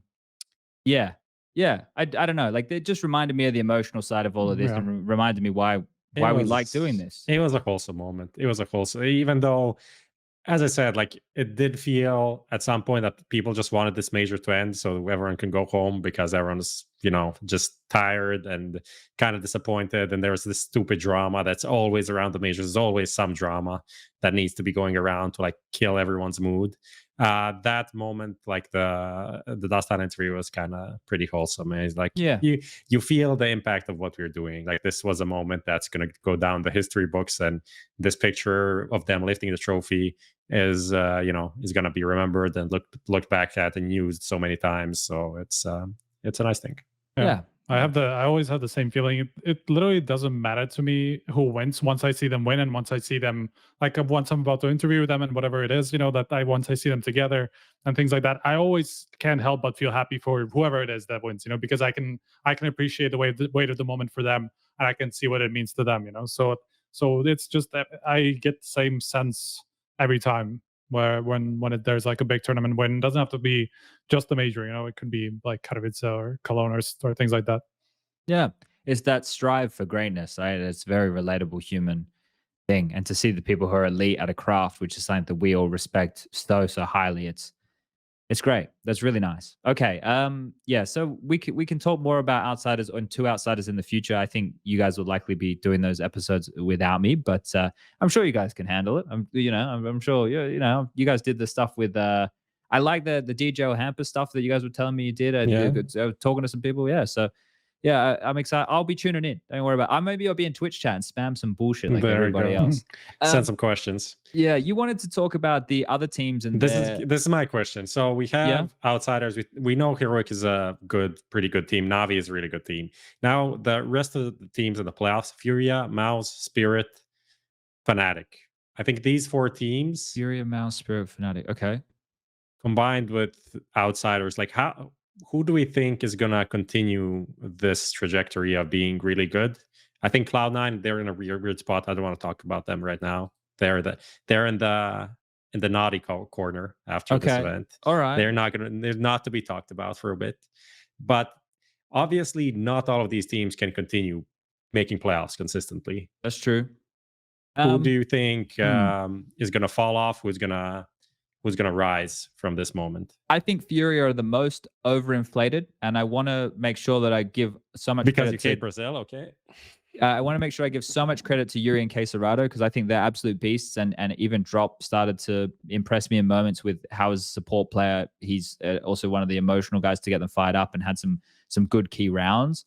But I think Furia are due for the biggest drop off out of all of them. I think that event for them is kind of like a Mighty Ducks movie, right? Like that's why I think some people were truly believing they could go all the way and win it, but there was just that extra bit of magic. And they were playing like better overall Counter-Strike, I would say, but there's also some of the same issues that came back to haunt them that had existed previously for them, right? So when they were playing against Heroic and Art was really struggling to find any opening kills, that was a big issue. And I think we discussed that on the show before. So for me, I would say Furia have the biggest drop off, where the one that I think maybe has the chance to be a consistent team to either just miss out on playoffs or just make playoffs is probably the base of Mouse, because they've shown like quite a strong base and they have a few playmakers. I think my biggest concern with Mouse would be Torji still, because sometimes he can have a good game and sometimes he can go a little bit missing. But it looks like out of all of them, now that we've had a decent amount of games, the pressure seems to affect him the most. I don't know. What do you think, Striker? No, yeah, I saw the same thing, and I've been saying this for a while. But that's like whenever there are big games, there is just like one map where Torji just disappears, and that's enough. That's enough to not make Mouse a contender, because like you're just missing your opera in a key map, and he just doesn't have the same impact that he normally does. And partly, I think it's not just pressure. I think it's just his playstyle as well, because he's obviously more in the aggressive brand. He's explosive, and just like taking a lot of risks that you don't really necessarily see a lot of operas take these days, because they are much more angle based and not like a lot more calculated. So like he will just be very dependent on those highlight moments, and when he doesn't get those, then Mauser is going to struggle, because they just have their most expensive gun, their most impactful player not really be part of the game, right? So I think you're right. Like that is definitely the biggest cause for concern. He's still a super young guy. This is his first year at the tier 1. So though there's obviously growing to be made on his part. I think the fact that the other two young guys have actually, it seems that they've not dropped off whatsoever in terms of what they're doing in the game and how they're able to make the same plays that they would have otherwise done, no matter what the pressure is on them. And I think Xtrfy was the bigger example of that, I think, because he just doesn't seem to care about whatever pressure there is. Can I introduce a question about exactly this to you? There you go. Like, I want to see what you guys think about this, because I think we had Carrigan on the show once, and maybe we didn't, and it was just a personal conversation. Regardless, I think it would be fine talking about what I'm about to talk about now. But I swear I remember him saying, like, there's players who are newer like that who get into that environment and they haven't been beaten into submission enough in like really tense moments or close games where they lose or they choke or they make a misplay or whatever, and it comes back to affect them and like haunt their fucking dreams. Right? Like there's these players, and Xtrfy is the newest to the main MOUZ roster only this side of the player break.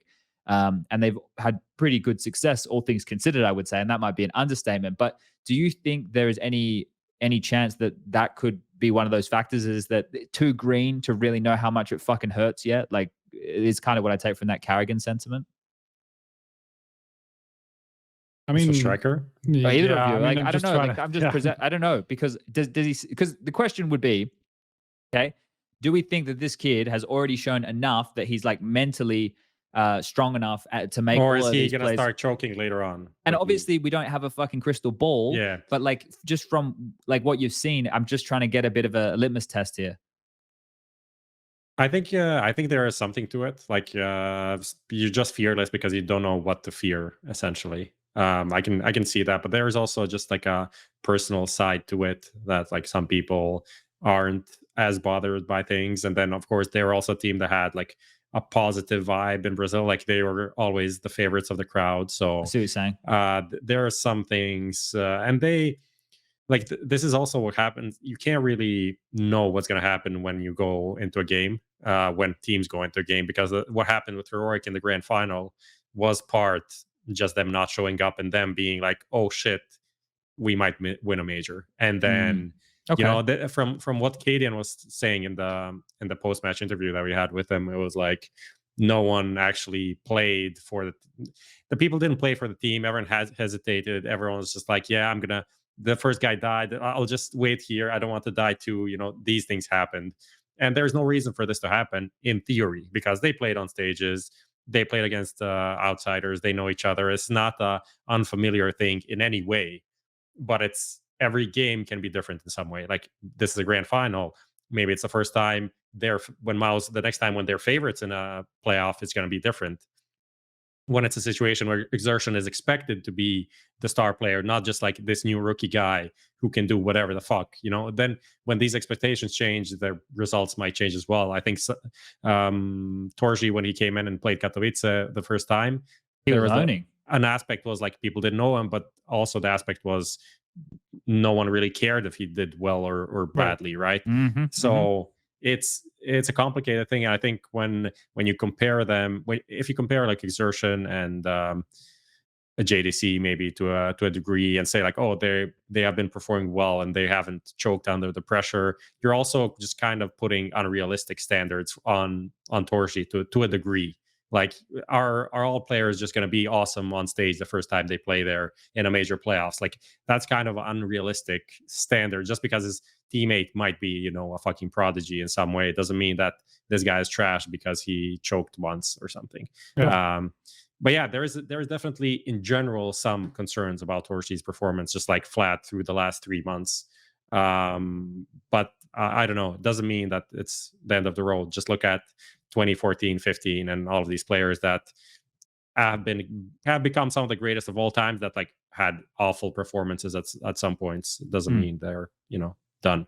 Yeah, I mean they are all super young as well. Like, remember, like these are guys who were in the academy circuit until last year, or some of them even until this year. Right, exactly. So that's something that's like, we're not suddenly expecting MOUZ to be like a semifinal contender at every event. Like that doesn't mean that. Obviously, they overperformed to a certain degree and very close after they made the recent change. And it's not like all of their guys like performed at every stage as well. Like, outsiders were very clearly an uncomfortable matchup for them. Like, they were struggling in both the series that they played against each other in the Legend stage and then in the playoffs. They probably overperformed for the whole year, right? Considering. I mean, not the whole year, because like the only result they had in the first half of the year was Cologne at the end of it. You know, like they were really hard underperforming, I would say, even like up until that point. But obviously, you know, like some of these academy promotions helped them along the way. Hold up. Well, that's the thing with all the caveats that we just laid about them being new and how then I guess it would hard to say that they underperformed, right? They performed as probably where they should as a team mainly of rookies, right? Yeah. Right. Yeah, At least that's how I'm looking at it. that's how I look Yeah. at it as well. I don't think how they perform. They just performed poorly. And then the fact that they made these playoffs was something that I definitely didn't expect of the major or of Cologne, right? So, yeah, I guess it depends on like the window dressing you want to put around it. Now, anyway, we're going to quickly run to an ad break and we'll be back to continue the conversation in a couple minutes' time. Don't go anywhere. The Xtrfy M42 RGB, what a fun mouse with 5 colorways, lightweight frame at just 59 grams with a swappable backplate to suit your grip style, the sensor, the easy core, the smooth skates, and driverless control for RGB and DPI is why you should check out the M42 RGB down below.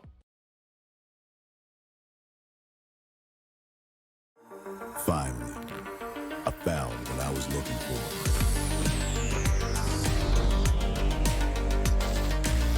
Now that my search is over, it's gonna be a tough choice. But fortunately, no need to choose. When you can just have them all. Buy and sell skins on Bitskins.com.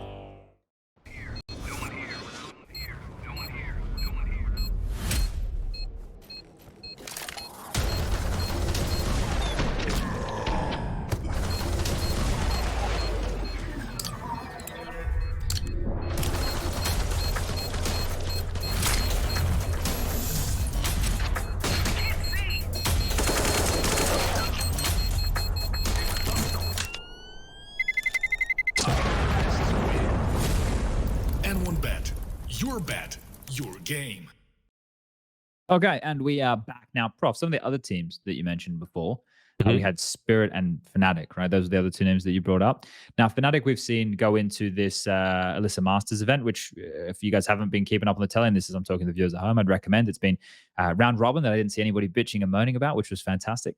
And now we're into the playoffs, which is there was some moaning from Striker, but was there? Generally people don't really care about the event, so it's just 2 days, so it goes like psh. Oh, okay.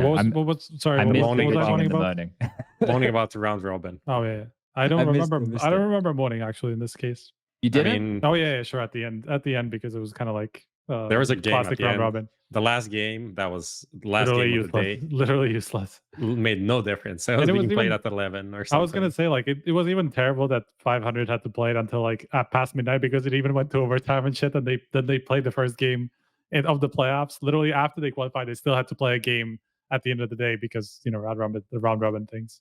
Yeah. Well, look. Okay, there's been very little bitching and moaning about the round robin stage, so let's leave it at that. But anyway, regardless, we're talking about Fnatic, and unfortunately, they've had Crims, who has a bit of an injury, and I was reading it, and rest is the best way to deal with this. So Crims is out, at least for that event, which fucked my fantasy team, I would say, because I had Fnatic as like one of the teams to win the whole fucking thing. Yeah. So that kind of happens. But Pepzor's been playing well in some games. But Fnatic, the conversation, if we have the framing of the major and then we can use the foresight that we have with this Crim situation, I guess we can have them hand in hand. So coming into this, I think at least I considered Fnatic to be a strong team individually. Mezzi was the biggest question mark in terms of the in-game leading, but their approach to the game seems very default heavy with their players having to make a lot of decisions. We had Mezzi and Fasher on. We spoke about a lot of this stuff with them. So we actually got a bit more of an insight there. I think that they're a team because of the way they approach the game. I don't expect them to just like smash up into form of dominance. I think they'll have events where they'll do quite well, and I think they'll have events where they'll do pretty mediocre because it's going to take them a while to add to this base. And using this Crim situation, if he goes out, he's the most experienced member of the team. So that is not going to be an easy position to fill. I might have to actually get Forrest in or something like that, right? If you wanted to try and get someone to fill that, maybe not role, but at least the figurehead. You want to say something, Striker? Yeah, I mean, slight interjection here. Zipex is 6-0 in opening duels, has 11 multi-kills, and is 30 bombing on Ancients. But how many of those come on the T side, all right? Actually, that doesn't matter. It doesn't matter. You're actually right. You bang on. Who cares where those kills came from? They came. It doesn't matter who comes first, as long as you come. 11 multi-kills is a lot to have in 25 rounds. Let's just say that. That's true. 88% KST. Classic Zip. Just like out of nowhere, He heard people talking shit. Yeah, contract form. Well, he was safe for like another 2 years, wasn't he? Like, I think he was all good. What has he got here? In the pistol round, he had 1. They ecoed. He only got... Okay, so he's doing most of his work on gun rounds. Fucking hell. this is probably worth a bit of a scroll through at some point. Yeah, okay, cool. Let's scroll through. Let's go. Well, I love scrolling through the kill feed. It's not bad, great. yeah. I fucking love it. It reminds me of the olden days. What Fnatic we were talking about, right? So do you guys have any thoughts on Fnatic, especially with this Crim situation now? What do we think is going to happen? Not much. Just don't see them making major playoffs with this team consistently. I don't think that's realistic. I think they are one of the teams that really enjoyed the situation at the major with some of the big teams not making it through. Okay. That's kind of it. And yeah, just agreeing with the FURIA take in general. I feel like this was their peak, and it still wasn't enough to beat Heroic. So yeah. Nothing to add really. Spirit, I guess, is the only one that we haven't really discussed.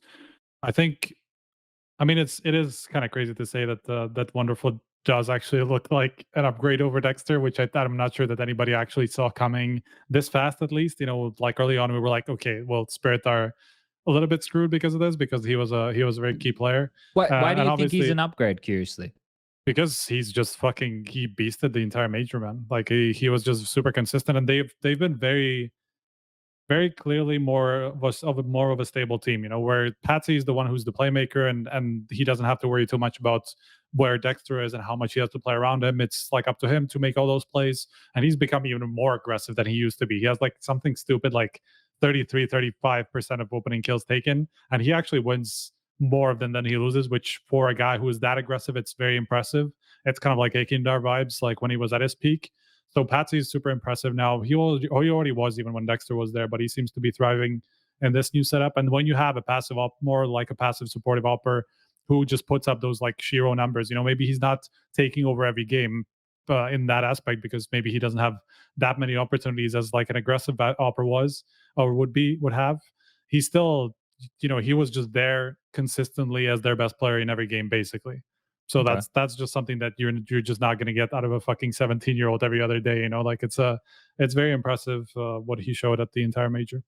Yeah, maybe a bit of that syndrome we were talking about before as well, where like, you know, these players so young and stuff, and it'd be interesting. It's interesting to track the development of these guys, right? Because we're all at the ground floor of their careers. So these are the players that we might be talking about in 5-6 years from now and seeing how great they can become. Yeah, I just wish the whole, I mean, regarding Wonderful, I just wish the whole ESIC thing would just fucking come to fruition, so that people don't we're not in the position where we constantly have to question, like, okay, is this guy going to be in the scene or not? Like, is he going to get banned? Is he not going to get banned?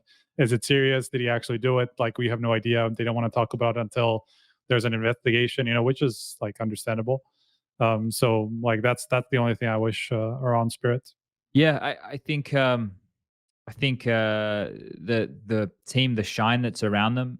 You know, we spoke to Magix the other day as well, right? We got to talk to him, and I think the biggest thing for names like this is they're getting in the reps, right? Getting in the reps to be able to play consistently against good teams is going to be difficult for some of these names, right? Like they're not going to be in all of the events. So I guess that didn't seem to plague them too much coming into this event, did it? Right? Like as long as they can get into like a pro league, so they can play like, you know, those 5 best of 3s or whatever, they make sure they qualify for a Katowice, so then it should all be good. But the same situation is what we've spoken about with a lot of these teams. They have practically the rest of the year off, and that's a long time. Like 2 months is a long time. So yeah, it's gonna be curious to see how they develop going forward.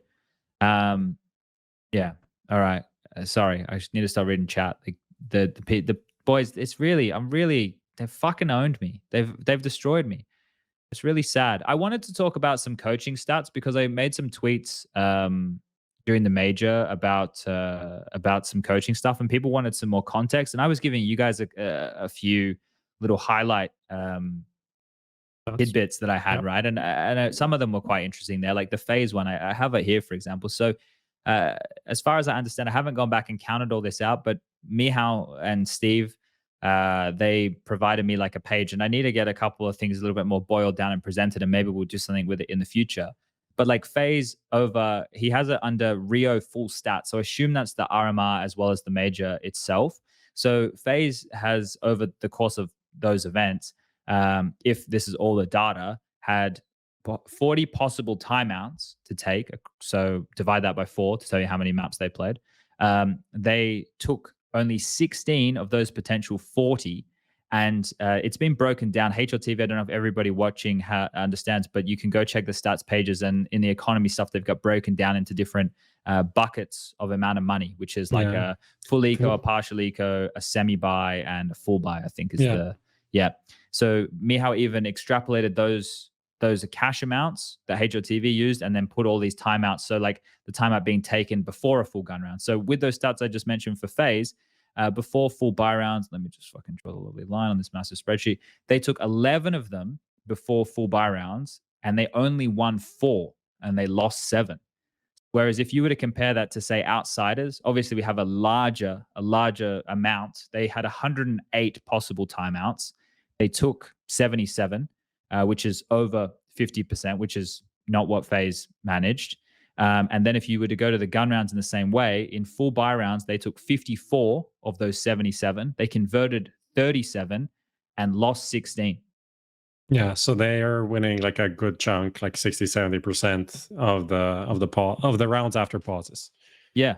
I was going to say that I think there's also a lot of other things to consider. You know, what other context do you want, Striker? Because I will work. I mean, on the this stuff. context I will would have be some time. the biggest context would be at like, do they take it after rounds 1, for example? Like, because outsiders did do that a lot. Like, let's say that was that like 3-0 attack timeout that they actually lost the match afterwards. Yeah. So that's what I'm talking about. Like, they are a very unique team in the sense that they don't have to start losing to start taking timeouts. That's how most teams would approach taking tactical timeouts. Okay, something's not working. We have to talk things through. We need a little bit more time. So we've lost 4 rounds in a row now. Like, we have to stop this. We have to give ourselves a little bit more breathing room and just make sure we stop that momentum, right? That's usually typically the point where teams would take timeouts, but outsiders are very unique in the timing of taking them. And so that doesn't necessarily have to mean that because they took a timeout, they won the next round. It could just mean they've already been on this roll and they just like took it at a point where they just wanted to make sure that they keep winning. You know, maybe it had in fact, maybe it doesn't,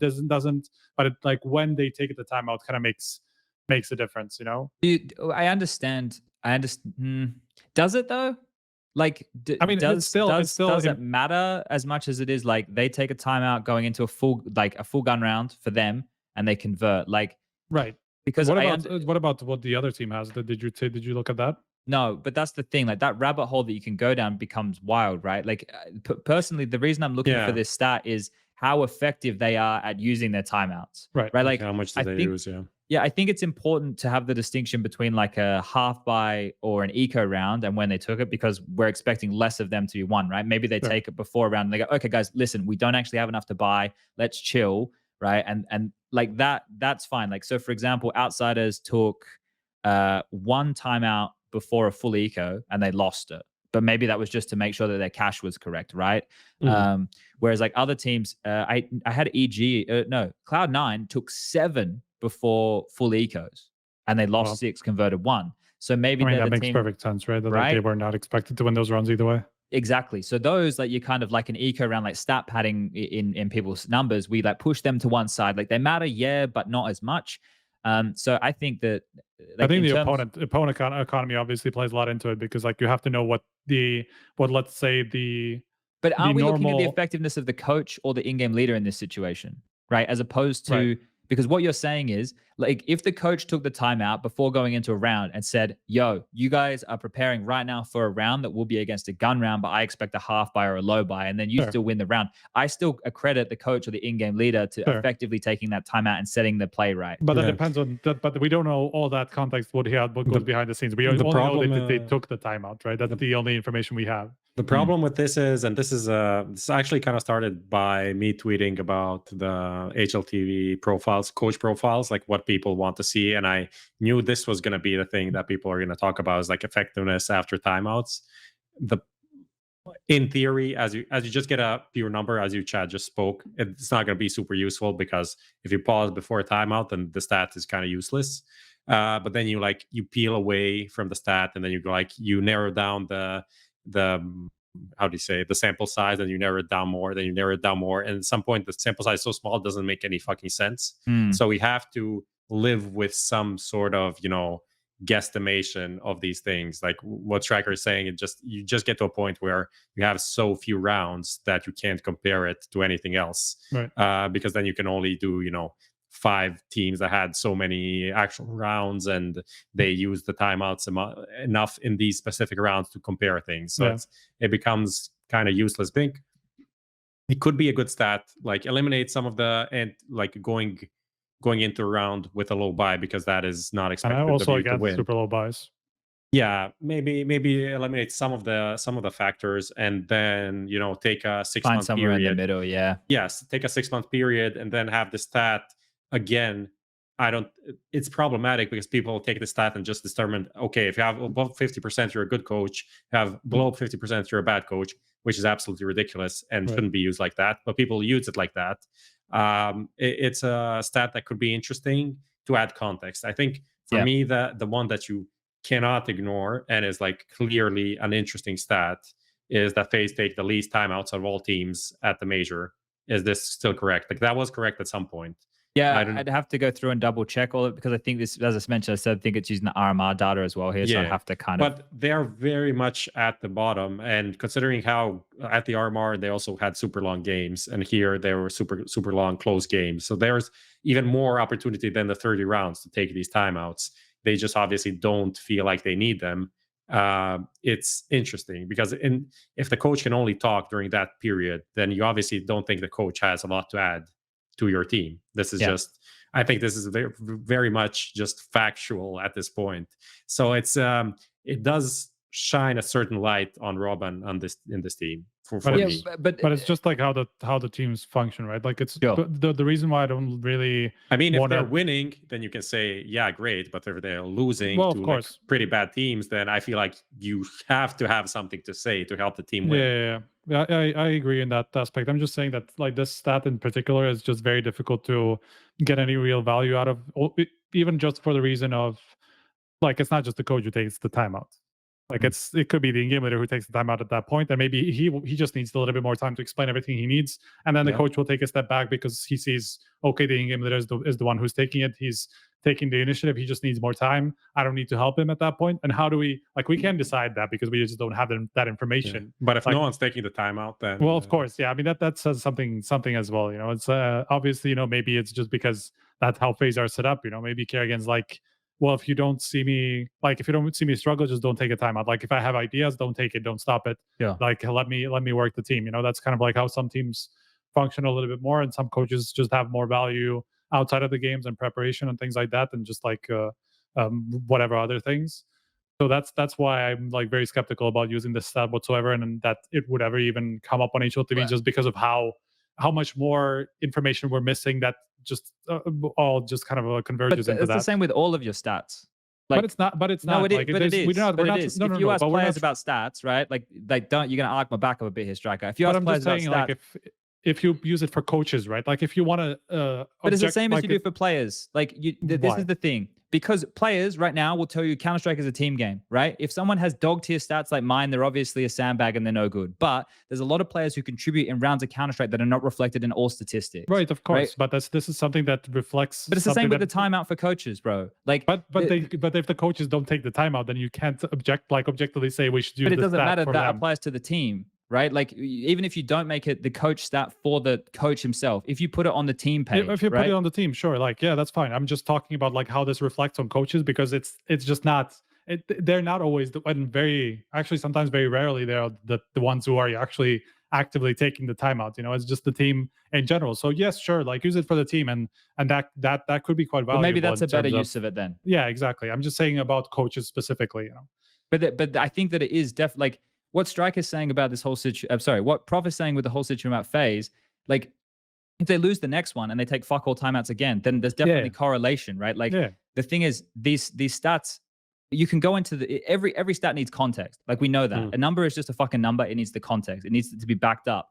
And the thing is, the people at home, a lot of them are just going to look at it as a number. And if it's 50% good, 50% bad, like that's how they're going to look at it, right? But if it had layers and you could dig in and you could say they took the timeouts here and it was like this and it was like that, then there's more context added. And that's the same with every single stat line. Like that most numbers need more context to be on point. And like I just think that like to not consider this stat as somewhat interesting, especially if we had, like right now, I'm presenting fragments. That's not fair.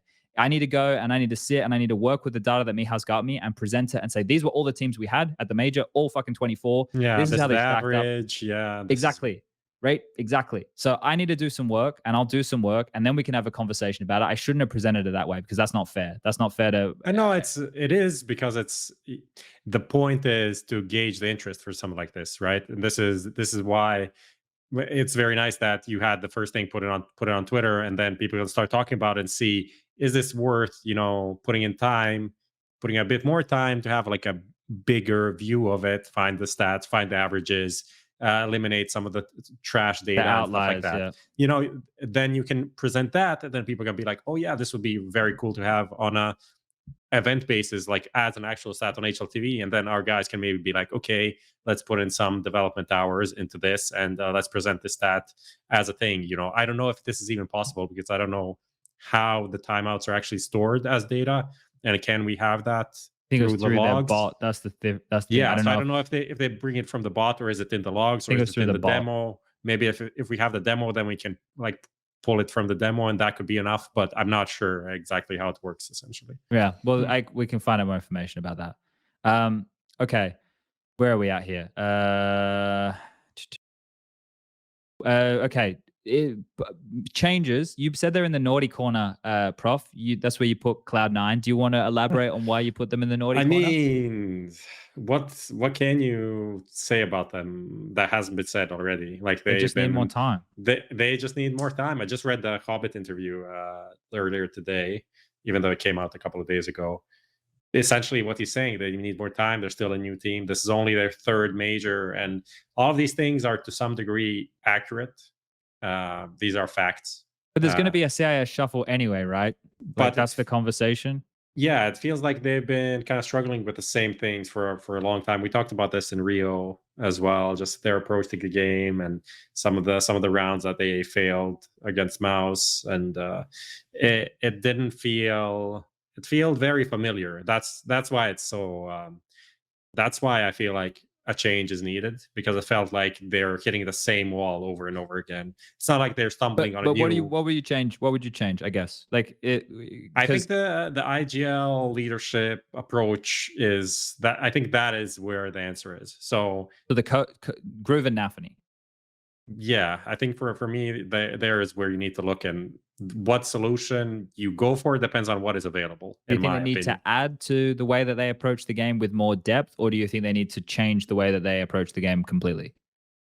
I don't think they need to change completely. I think they just like tweaks and adjustments would be okay for me. Like okay. I would be okay with them trying that, but it might be anything. I know.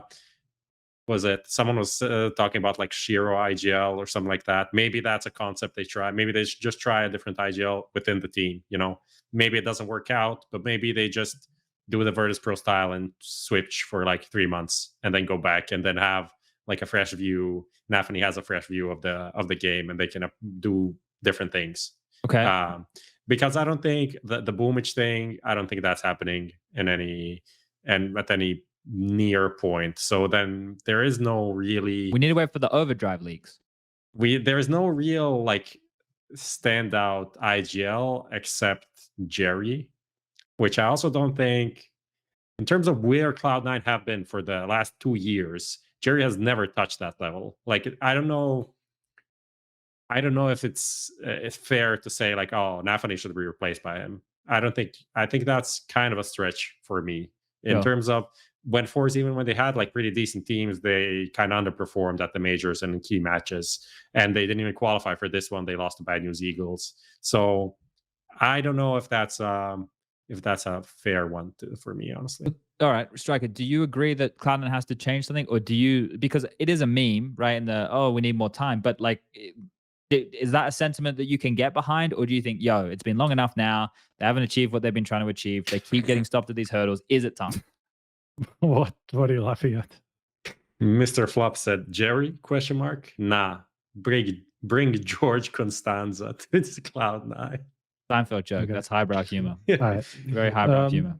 I'm just gonna look. There's never been a team that peaked after 2 years of being together. Obviously this is this is already a very long time. It's not like there's a big sample size. That of teams that have lasted this long in the first place. I basically like if you look back, it's like NIP, Virtus Pro. That's where you're losing me. I just don't even remember another team that's like had the same lineup for as long as we had it. But obviously, I don't think they were together for 2 years, around over 2 2 years. In any case, like there's actually a really cool article that Harry put together about like when teams peak, when teams typically peak, and when like at what point after roster changes teams peak. Yeah. And it's very, very interesting. Usually it's somewhere around the 6 month, like between the 3 and 6 month mark. And it's just extremely rare for teams to hit their peak at later points, and it becomes more and more rare. The longer it goes without a roster change. So that's something to people should just look into in general. I think that applies here for sure. It's just something that's like that is just the best way of improving a team eventually. Like you just need the one change. Like up to 1 to 2 changes. That's also something that's mentioned in the article, that basically like either 1 or 2 changes is like the most effective at improving a team essentially. That has been like stagnant for a long time. That's been like one of the learnings over a long period of time already. So it is just one of those things that you just need to freshen up the team in some way. And obviously, whatever they've been trying hasn't been working to the level that they would want. They've still been a competitive team. They're obviously very good. They're just not elite. They're just not title contenders consistently. They're just not that. They just need that one more step. And it doesn't seem clear to me that they will find that on their own, without just based on a change of approach. It just needs to be a player change at this point. Yeah. No, I think when you bring up those kind of facts, like you've actually brought a gun to this knife fight, right? And look, it would be difficult to see how it happens with this team. And I guess the argument from their side of the camp could be, everybody besides Hobbit before we got to this level, they need to grow into this. They don't have a lot of experience with this. They're getting it now. Which that argument you could sell me, right? You could sell me when I'm in one of my more fragile emotional states for sure. But I think when you have Shiro and you have Axar, and the ability that they have have been able to show, and you're not going deeper in tournaments consistently, then there have to be flaws elsewhere. And that's a conversation, this is the thing. This conversation, if we're talking about, I know me, Jason, and Yanko had like quite a lengthy conversation about like mid-rounding and like which call is more important, right? And we discerned that your mid-round caller in this current meta is more important than your in-game leader out of spawn, right? You can call your default, you can call your set piece or whatever, but when we do find ourselves in the mid-round, the voices that are the loudest, which appear to be the Shiros and the Hobbits. Or you just say that because everyone's early round is pretty good, and maybe Cloud9's early round is actually not good. And maybe that's why they're suffering at some point. There you go. Because that is how, when you see their T sides and you think about all of the major playoff games that they play, or like they just they can't get anywhere. Like they can't get any. They're like space. Stuck in the mud. Yeah. Okay. Yeah. They just get fucking destroyed. So just to point that out. But that's a good point right there, right? So that would be potentially why those mid-round callers are more important. But does that come down to the approach of the team being so default heavy that they never want to try and take these risks to go for this fight or early map control? Because to have an opener, right, it needs to be cohesive, right? It's not just, run through this fucking Molotov and shoot a guy. It's like, all right, I'll extinguish this. We'll flash here. This guy will cover you. We'll force him out of this angle with the Molotov, right? There's a bit more to it than that. But that's a different way of looking at it there. So look, there's definitely more of a conversation to be had around C9. But for the rest of the year, a lot of these teams, we already have been hearing murmurs of the shuffle for the CIS region. I think it will be slowed by the fact that Navi, as far as I'm aware, are playing fall finals with SDY. So that means that for a lot of these teams, if they were waiting to see what happens with Navi. So Navi is they're at the top of the totem pole, chain, yeah. So they're the first one to make the move, and then everything else happens. Is that how you see it developing? Yeah, and the thing is, so for example, let's just say live in the world, because I know a lot of people have been making threads recently, because we've spoken about it, and I've been doing it more in like jest of how fucking awesome would it be to have somebody like Hobbit in Navi, right? But they could they could do anything, right? They could get another academy player, they could poach from the unknown realms, they could grab somebody from another team.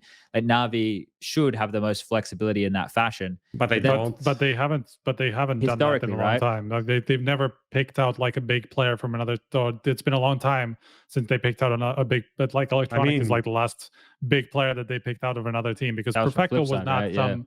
Perfecto was not some star that we expected to just like blow everybody out of the water or whatever. Like it was the same with Bit. He obviously came through the academy system for Navi. Now as DY is somebody who just came out of nowhere basically and joined Navi, like out of Mad Lions. You know, like he wasn't the like the up and coming star that we saw anymore. So I'm not sure that expectation is necessarily fair, that they will just like suddenly grab into like the best Russian talent, also because of obviously what's happening in the world, you know. So like that's just not something that they would want to do. So I would imagine it would be one of the same routes that we've seen up to this point, you know. Either like just a Ukrainian player that's either through their academy or somebody else that they pick out, which is obviously difficult. Well, then they're swimming in their own ocean, right? So then in terms of what we're talking about, then I guess it's up to everybody else to try and make moves. But Spirit, why you probably wouldn't make any moves over there, right? I don't know. Then if you're going to continue, like Outsiders just won the major, why would they make any changes, right? So like then Cloud9, they're the ones who are left in a position where they might want to make a change, but seems unlikely that they could take from these other teams. So then where do they find themselves? So I guess that conversation like chops itself off at the knees. It has to be the Entropic guys. That's where they look, right? And these are two orgs that are not CIS orgs, so they can make business as however they want. So that for me makes the most sense. But like, what about Forrester? So Forrester is the name on everyone's tongue. But how does he fit in this lineup? Like he's not the Inter's replacement for sure. I don't think that makes it a lot of sense. Is he aggressive enough to be the Nafany replacement? Maybe. I mean, he's like a playmaker, but more like the guy who just like leave it with space rather than you know, the guy who will, exactly. So that's a little bit of a struggle. So maybe someone needs to adapt. Maybe there's some changes are necessary. But that's kind of the name that you would want to be there. But I don't know how much you'd want in terms of the roles and everything. But whenever some of these signings happen, like there's always going to be some sort of role shuffling. As long as it's not like a completely stupid thing, like replace Perfecto with Exile and shit like that, then I'm okay. Like I'll sign off on a lot of things, but let's keep it, you know, let's not replace Inters with a Star Rifler from a different team, because that Star Rifler is gonna fucking just blow his brains out by trying to play what Inters does for this team. It doesn't make a lot of sense. Be careful, Prof. They'll label you as condescending soon. Just be very careful. Right? Just be very careful how you operate. All right. Let's jump into playtime. We don't have the amount of followers, man. Ah, dear. Okay, we'll jump into playtime. Don't worry about the bumper, Lucas. It's all good. We'll just jump in here. All right, play the fucking bumper.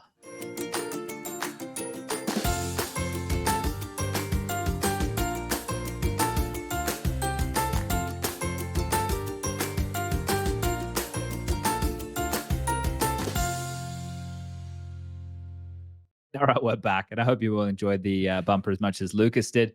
Definitely put me in a much better mood. Anyway, we've been talking about the Alyssa Masters. It's currently in the bracket stage. Earlier today, Big were taking on 500. 500 were the Bulgarian team. Yeah, just want to make sure I get my flags correct. All right, I'm from a place far, far away, and it's not Star Wars. They verse Big, and this is Big. Without Sirison. They actually have 5 riflers playing, and Tabson's been doing some AWPing, which I think actually for the team is a kind of fun experiment to get to operate without a primary AWPer that you have to feed so many resources to. I know Sirison's very good, and there's no more, you know, but it's kind of fun, I think, for Tabson to get to call in this. And Big this year, absolutely incredible what they went through. This is like, they've been like beaten, bruised, just fucking thrown off a cliff, then like through a volcano, but they constantly remain decent. And this is absolute props to everyone in that team and org for managing. And this is for, unlike some other teams, which maybe we'll name later, this is not anything to blame them. Like you can't blame Big for what's been happening. Like illness, COVID, fucking injury, surgery, another COVID. Like what the fuck can they do? And they've been a team that has been like pretty careful about these things, but still got fucked. So yeah, okay. you've activated my trap card here. So let's get into talking about this, right? Because big do fall into the same bucket as an NIP or an Astralis, right? Like those type of teams, in the sense that they're scale quite large. They have academy teams. They're broad as well. Some of them are playing in I was going to call it game changers. That's the Valorant stuff, isn't it? Impact. Impact. They have teams in Impact as well. They have different I'd games. say budget-wise, much smaller. Much smaller, yeah. But in terms of the blueprint and the direction that I think they're attempting to go, quite similar. Now, if anybody was looking at my social media when we were traveling home, you would have seen that I randomly got sat next to Mr. Jonas Gunderson from. He got a free upgrade. And he did get a free upgrade. Yeah, he did. What a dick. So this is the crazy thing, right? Like, I just want to make it clear to people, ESL definitely don't pay for me in business class. ESL definitely don't pay for me to go on premium economy. I have to pay for all of those things. So what I did was I got ESL to book me a premium economy ticket, which I have to expense back. And then when I get to the airport, I see if there's a business class upgrade available. And if it's in my little budgeted range, I'll take it. So I paid from a premium economy seat to go to business, and a bunch of other people in business all got upgraded from premium economy without having to pay. I was like, for fuck's sake. I had no idea that was a possibility because I knew that our flight was full. But at the end of the day, I got sat next to Mr. Gunderson, and it was quite funny. It was quite funny to have, like, out of all the people I possibly could have been sitting next to on the plane, it was him. And well, we're both adults, right? So we sat down, who would have thought? We're both adults. So guess what? We actually had reasonable conversations throughout the journey of the flight, which was really cool, because a lot of arguments, right? This is something for framing for a lot of you to take into your relationships at home. And I'm not talking about necessarily with a friend. I'm normally more, this happens in romantic relationships, but I think it's like something crazy. I don't know where this came from. I probably put it out of my ass. If I pulled this out of my ass, someone let me know on Twitter or some shit. It's like, I feel, let's actually put it this way, it's a little bit better. 90% of arguments are just misunderstandings, right? Like, no, really. I mean, like, you're not wrong. No, it's fine. No, it's like, I'm not laughing. I'm laughing about. I just remembered something. Okay, all right. So long story short, I will now be AWPing for NIP going forward. Guys, that's why I'm going on a couple weeks break after this. I'm doing an AWP boot camp, and I'll be taking over the role in the team as the AWPer. Mr. Jonas Gunderson and I, we sat down for the 12 hours. I made him sign the contract on a napkin, and I also got him extremely drunk off of the free alcohol available. So I will be the new NIP AWPer. The merchandise is in the mail. If you guys have any questions about my res, the sensitivity that I'm using, all of those things, you know where to find me. I'll be updating my Twitter afterwards. It's all going to be popping off. So you guys will get to see me playing the big green. And yeah, it should be a lot of fun. It should be a lot of fun on the server. What is Jonas's favorite drink? What did he opt for on the flight? Neither of us had any alcohol. What did we have? We had water. I think we both just had water. He had a Coca-Cola. There you go. I mean, he had a Coca-Cola.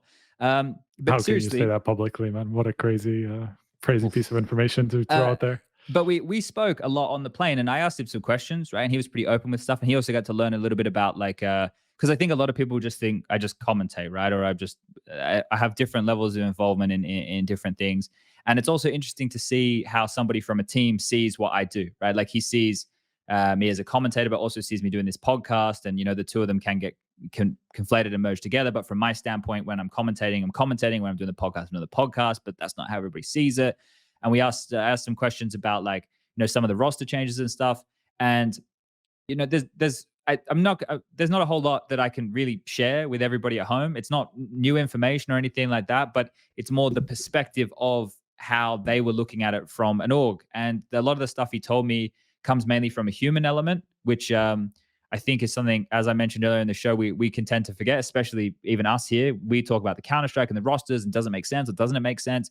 And a lot of the stuff that he was, we were talking about, especially around the team, hear a lot of stuff from the human element and why certain decisions were made from him and the responsibility that he has, because we don't look at things from a team perspective very often, right? We look at it like result based and what we don't know. Yeah, there's specific dynamics in a team, like personal relationships, or well, the fact it's a professional organization and all these kind of things. Yeah, right. Like that kind of stuff. And this is why I wanted to bring up in like a lump, like the Astralis, the NIP, the big other teams that fall under this similar umbrella, because they're going in one direction of Counter-Strike teams, right? And some, like a Bad News Eagles and stuff, are going in another direction. And then you have some other teams who are just existing as orgs, and they're going in another direction. And right now there's all these they're not experiments, but well, I guess they are. They're live experiments that are going on here with people trying out different methodologies of running teams. And in terms of which ones are right and which ones are wrong, every single one of them has different equipment to make decisions. Like they're equipped in different ways to make these choices. So like I got a newfound appreciation for looking at things with a little bit more, through their perspective. So do you think you're wrong about some things that you said? Did you change your mind on like specific on something?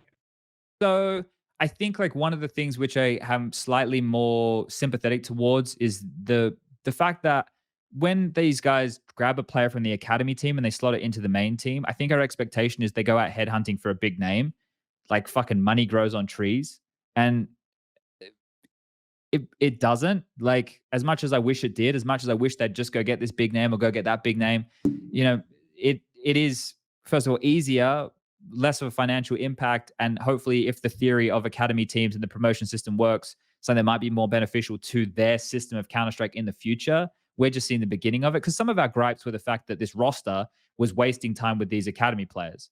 But if we take a lot of that into account, let's say, right, and we've only recently found out that Device is looking to start playing again, they would have known or not known how long Device was out for. Right, we still haven't seen Device play, right? So yeah, when someone goes, "Oh, how long is this?" Right, my mum would always say, "How long is it?" Fuck, I can't think of a good analogy, but the response would be, "Well, how long's a piece of string?" Right, because that's a vague response, right? How long is it? A piece of string could be as fucking long as you want, right? Like, is Device coming back? Is he feeling better? Oh, he's feeling all right, but he doesn't know if he wants to play. Like, that could have gone forever and ever and ever and ever and ever. Yeah, we already saw it from Astralis' point of view. It came out today through the Castle interview, where he said that they weren't sure if a Device is going to play this event or not. So, and this is what I heard behind the scenes as well. What that was like, oh, he's not going to play. Oh, he's going to play. Oh, he's not going to play after all. So I don't know. I know Astralis didn't say anything specifically, and then they tried to like semi PR. Like some people were saying, like, oh, obviously this was a pre-agreed thing, but like if it was pre-agreed, why didn't no one say anything when they signed it? Like this doesn't add up to me. I actually went back to that announcement that I was just like reading back through it, because that, like when you don't know certain things behind the scenes and you read through it, you just don't spot like certain pieces of information that might have tipped you off. Yeah, there was actually one line there that maybe people didn't necessarily put so much thought into, and that includes me actually, even because I read back through it and it says, actually I'll just fucking find it, because it's gonna make it a lot easier, because it says something like we're gonna take our time with integrating him back into the roster and blah blah blah. Where is this exactly? Oh, there we go. For the first time in years, we don't have a big tournament just around the corner and no immediate pressure, so we take the time to do things right on and around the team at the right time.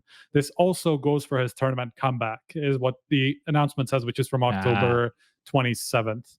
So but about a couple of weeks before SPUNJ starts. Because when they say there's no big tournament, you imply like, okay, there's no, at least it's not a big tournament, so they play that and kind of get warmed up. Yeah, but they say that this also goes for this tournament comeback, so that there's definitely a hint that he might skip the first thing. But but from the Castle interview, there's definitely kind of like a weird clash of information from these two things that came out, because it was also like, we're not even sure when exactly he's going to play, and I don't know if that was because they didn't know if they were going to play Katowice, if they're going to make it there, or like what exactly, like what's behind that information. But definitely from him not sharing more than that, like saying, okay, we don't know what tournaments we're going to play, so we're not entirely sure like when he's going to be back on the server, blah blah blah. He could have said a million different things that would have made it look a lot less bad than he did. So that's kind of like where I'm a little bit skeptical about how much Astralis actually know what's going on. People are saying like they didn't qualify for Katowice, so their first event is Pro League, but they're gonna have blast groups before Katowice. Right. Like I don't think the dates not announced yet, but it would have to be announced. But that's where they start like 16th of January is probably when they're gonna start 2 weeks and then straight to Katowice. Yeah, and if he doesn't play that, then I'm just kind of, that'd be very perplexing, right? baffled. Because you'd expect that's a long lead time. He's back in the colors now, can really, and they can also work out what they want to do with the roster probably after this Alyssa event, right? So you've got to wonder if that's like a big factor in when he's going to return here, and if the idea is just have the team play and not necessarily care too much about what's happening until we can show everybody, okay, this is our final roster. This is like where we start banging, But at the same time, like at what point does the rest of the team just become just so tired of all this shit happening back and forth, where they have to play with academy players and whatever, like not the full roster. Like that's a lot of that's a big knock on confidence, And if that goes on for long enough, there's at some point there's not going to be any coming back from that. Like we've seen people just lose confidence and just entirely drop off the face of the earth. And even if they are back in like a competitive roster, they're just not the same players anymore. And if this happens to somebody like Glaive, Zipex, these are people that have been around for a really long time now. So they are reaching let's say the end of their careers, or like definitely past their peak. So like at this point, you don't know what's going to be in half a year. You don't know what's going to be next year when these two players maybe have another shit year. Like what's going to happen. So for them to keep losing time to useless, like not fully fleshed out rosters and things like that.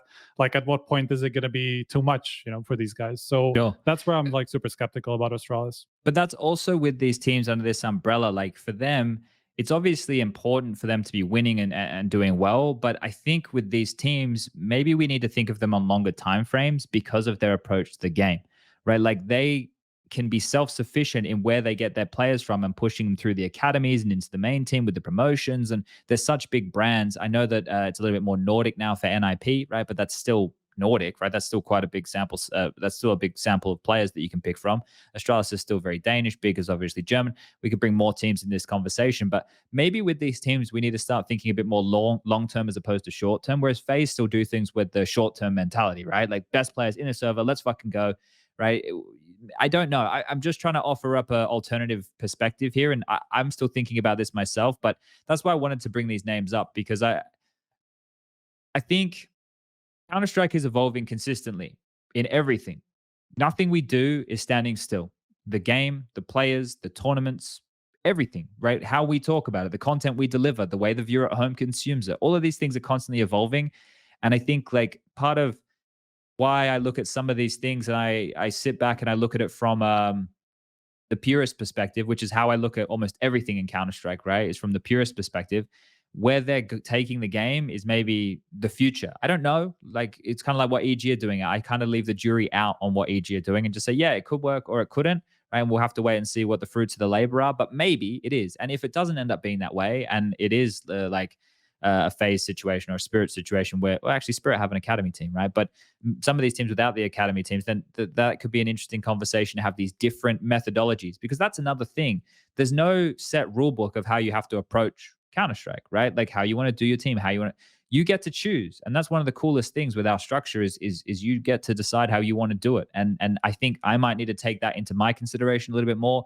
It might be something with the people like Jonas, who we get them on the show. And even if what we feel we're just getting delivered PR, at least maybe we can try and decipher something from what they're saying publicly to us to get a little bit more, because there's nothing wrong with us being more informed. And I think that we could all do with being more informed, right? And I know that I see it now. This is all I've been copying. Is like, yeah, Opens your eyes. So that's what people are constantly saying about me now, right? Like, especially off the back of this major, where the information that I'm trying to deliver to people is because I have inside information, right? Like, I am trying to give people that inside information so they can make more informed decisions, right? In terms of swaying the confidence of people or whatever, that's people are going to think what people are going to think, and that's completely up to them. But for those people who would like to listen or think that I have something pertinent to say and want to use that information, then that is what it is. And I try to be fair I try to be fair. I feel like I try to be fair. Okay. Go, Prof. What did you want to say? I had a question. First of all, Chad said this is going to be a short episode. I lied. You lied. I'm sorry. Fucking liar. We can go. Just another man, just lying all the time. Can never keep his word. So aside from that, I wanted to ask one question. So we end this before we end it, because going into this major, everyone almost there was all this talk about the Grand Slam phase. It was almost like everyone started talking about them already winning it and what it means. They're gonna have this best year of all time. Blah blah. Does this still hold up considering their results? Like, even if they win the next two events, can we say that we're in a FaZe era? Like they haven't won anything in like 5 months now. Where do we stand on this? Let's try to like give short, clippable answers. How FaZe sucks now, and they never had an era. Please, let's go. I think if they have strong showings towards the tail end of the year, or they would have to win these two events at the tail end of the year. Both one being an arena event in Copenhagen, which is a big pressure cooker, and then the world final where we should have the highest, in theory, of the way Blast do their world final, the highest class teams of the entire year getting to face off, right? Those are still big hurdles, right? Those are still marquee events. Definitely the Copenhagen one. The world finals is something which I guess is a different conversation everyone can have. But in terms of like era and all of those type of things, regardless of what happens now, it's still FaZe's year with the level of success that they've had. It feels like it, yeah. But in terms of the conversation being the most successful year of all time, well, then this is the moment where you can make an argument. If they'd won this major and the Intel Grand Slam, and then whatever happened at the tail end of the year, I don't think it would have mattered as much.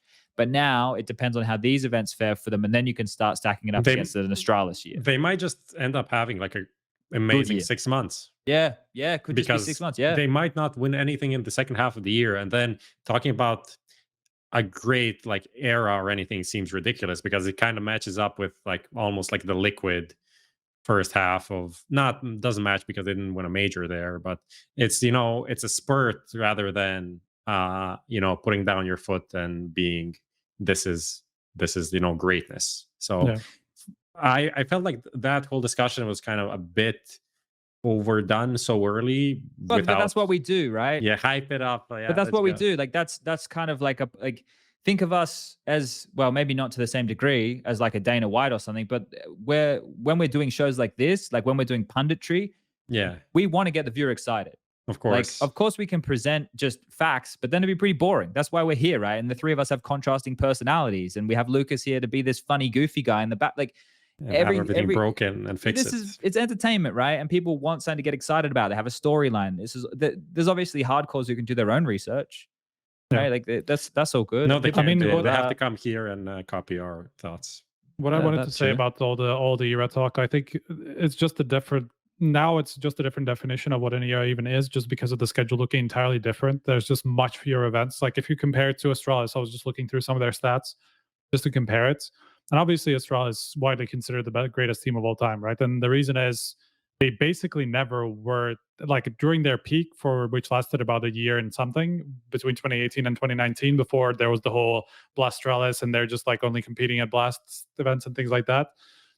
Like they won, let me see just quickly, 2, 4, 6, 8, 10 out of like 13, 14 events, I think, like in just the last stretch of 2018, right? And they continued that into 2019 with the Katowice win, so that Euro lasted that entire time, right? Okay. Yeah. There was never a point where we were even considering somebody else could have been like the best team at that time. There was never a point, because they were so consistent, not just winning tournaments, but also being extremely competitive. All the others, like they were always top 2, top 4. I think there was something crazy like a really long run of top 4s in that whole era. I think it lasted like a year and a half before they went out of the ECS finals, from what I remember.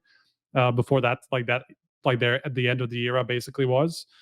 So like compared to Astralis, I think you can't make an argument that Astralis or FaZe had the greatest year of all time, just because there's not as many events to win outside of that. It's just of course they won the biggest events. They won the Katowice, they won Cologne, they won the first major.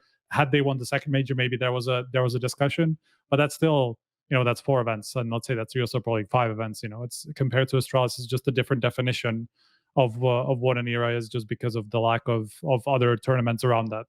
Yeah. So that's just where I think people just have to recalibrate what they consider an era, because it's just like, for all we know, it's never going to be the same as when Astralis had their year. We're not going to have 25 events in a year that people can win. And so that's just entirely different. I don't know where I'm going with this necessarily. I don't have an answer.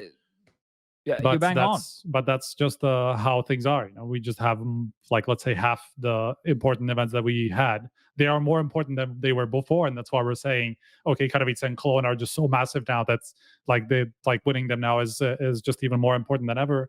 But that just goes along with the fact that it's missing 5 more events that happened before, like Starlight or like Epicenter and whatever else that was still important. That was still very competitive events. Prof, it was your question. About FaZe? Yeah.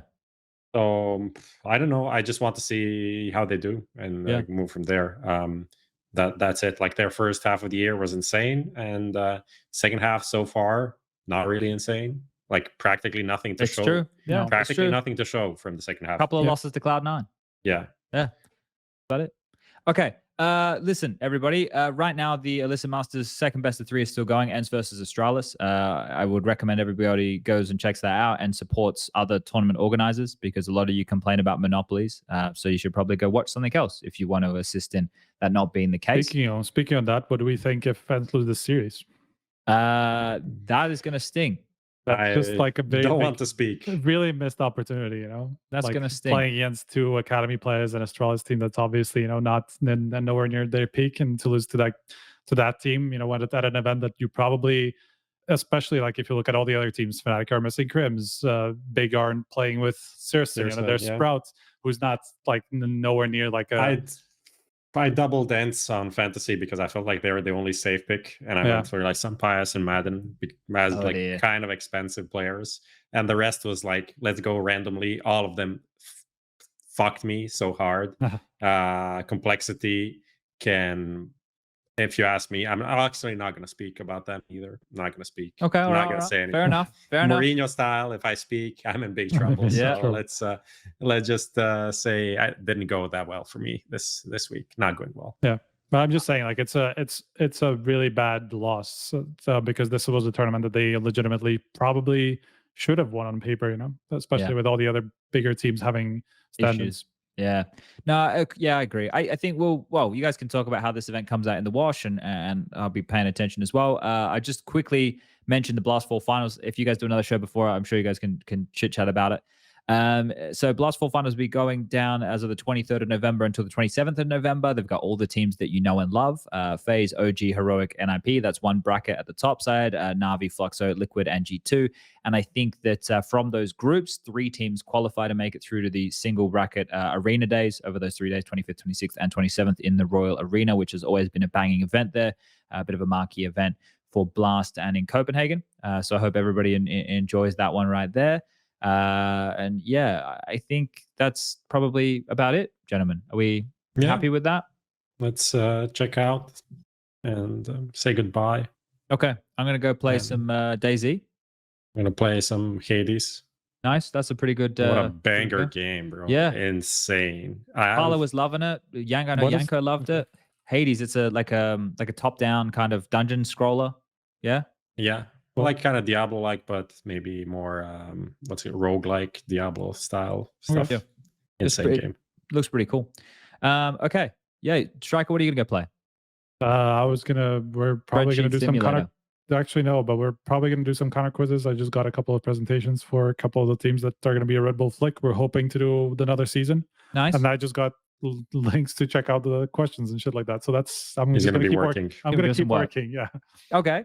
Well, cool. Lucas, thank you again for being here to make sure everything works. Thank you, Prof and Striker, for always being by my side. And thank you to everybody watching at home for continuously tuning in. And I mentioned it back over there in Rio, but without you guys watching and supporting the show and all the players and stuff that we have who lend us their time and everything, we wouldn't be able to do what we do. So thank you again, and a quick thank you once more to the sponsors: Bitskins, Xtrfy, and of course M1Bet. Gamble responsibly. We'll see you guys later.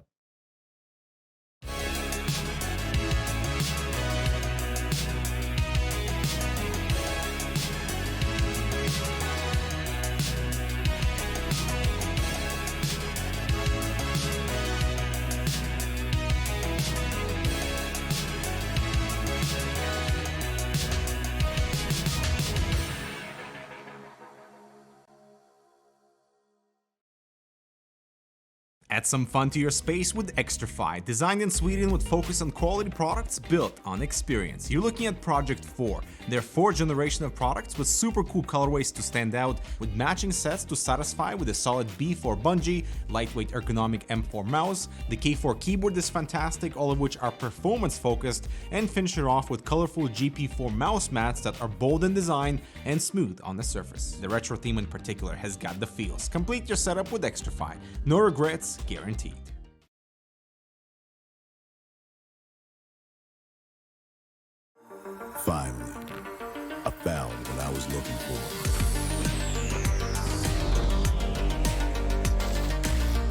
Now that my search is over, it's gonna be a tough choice. But fortunately, no need to choose. When you can just have them all. Buy and sell skins on bitskins.com.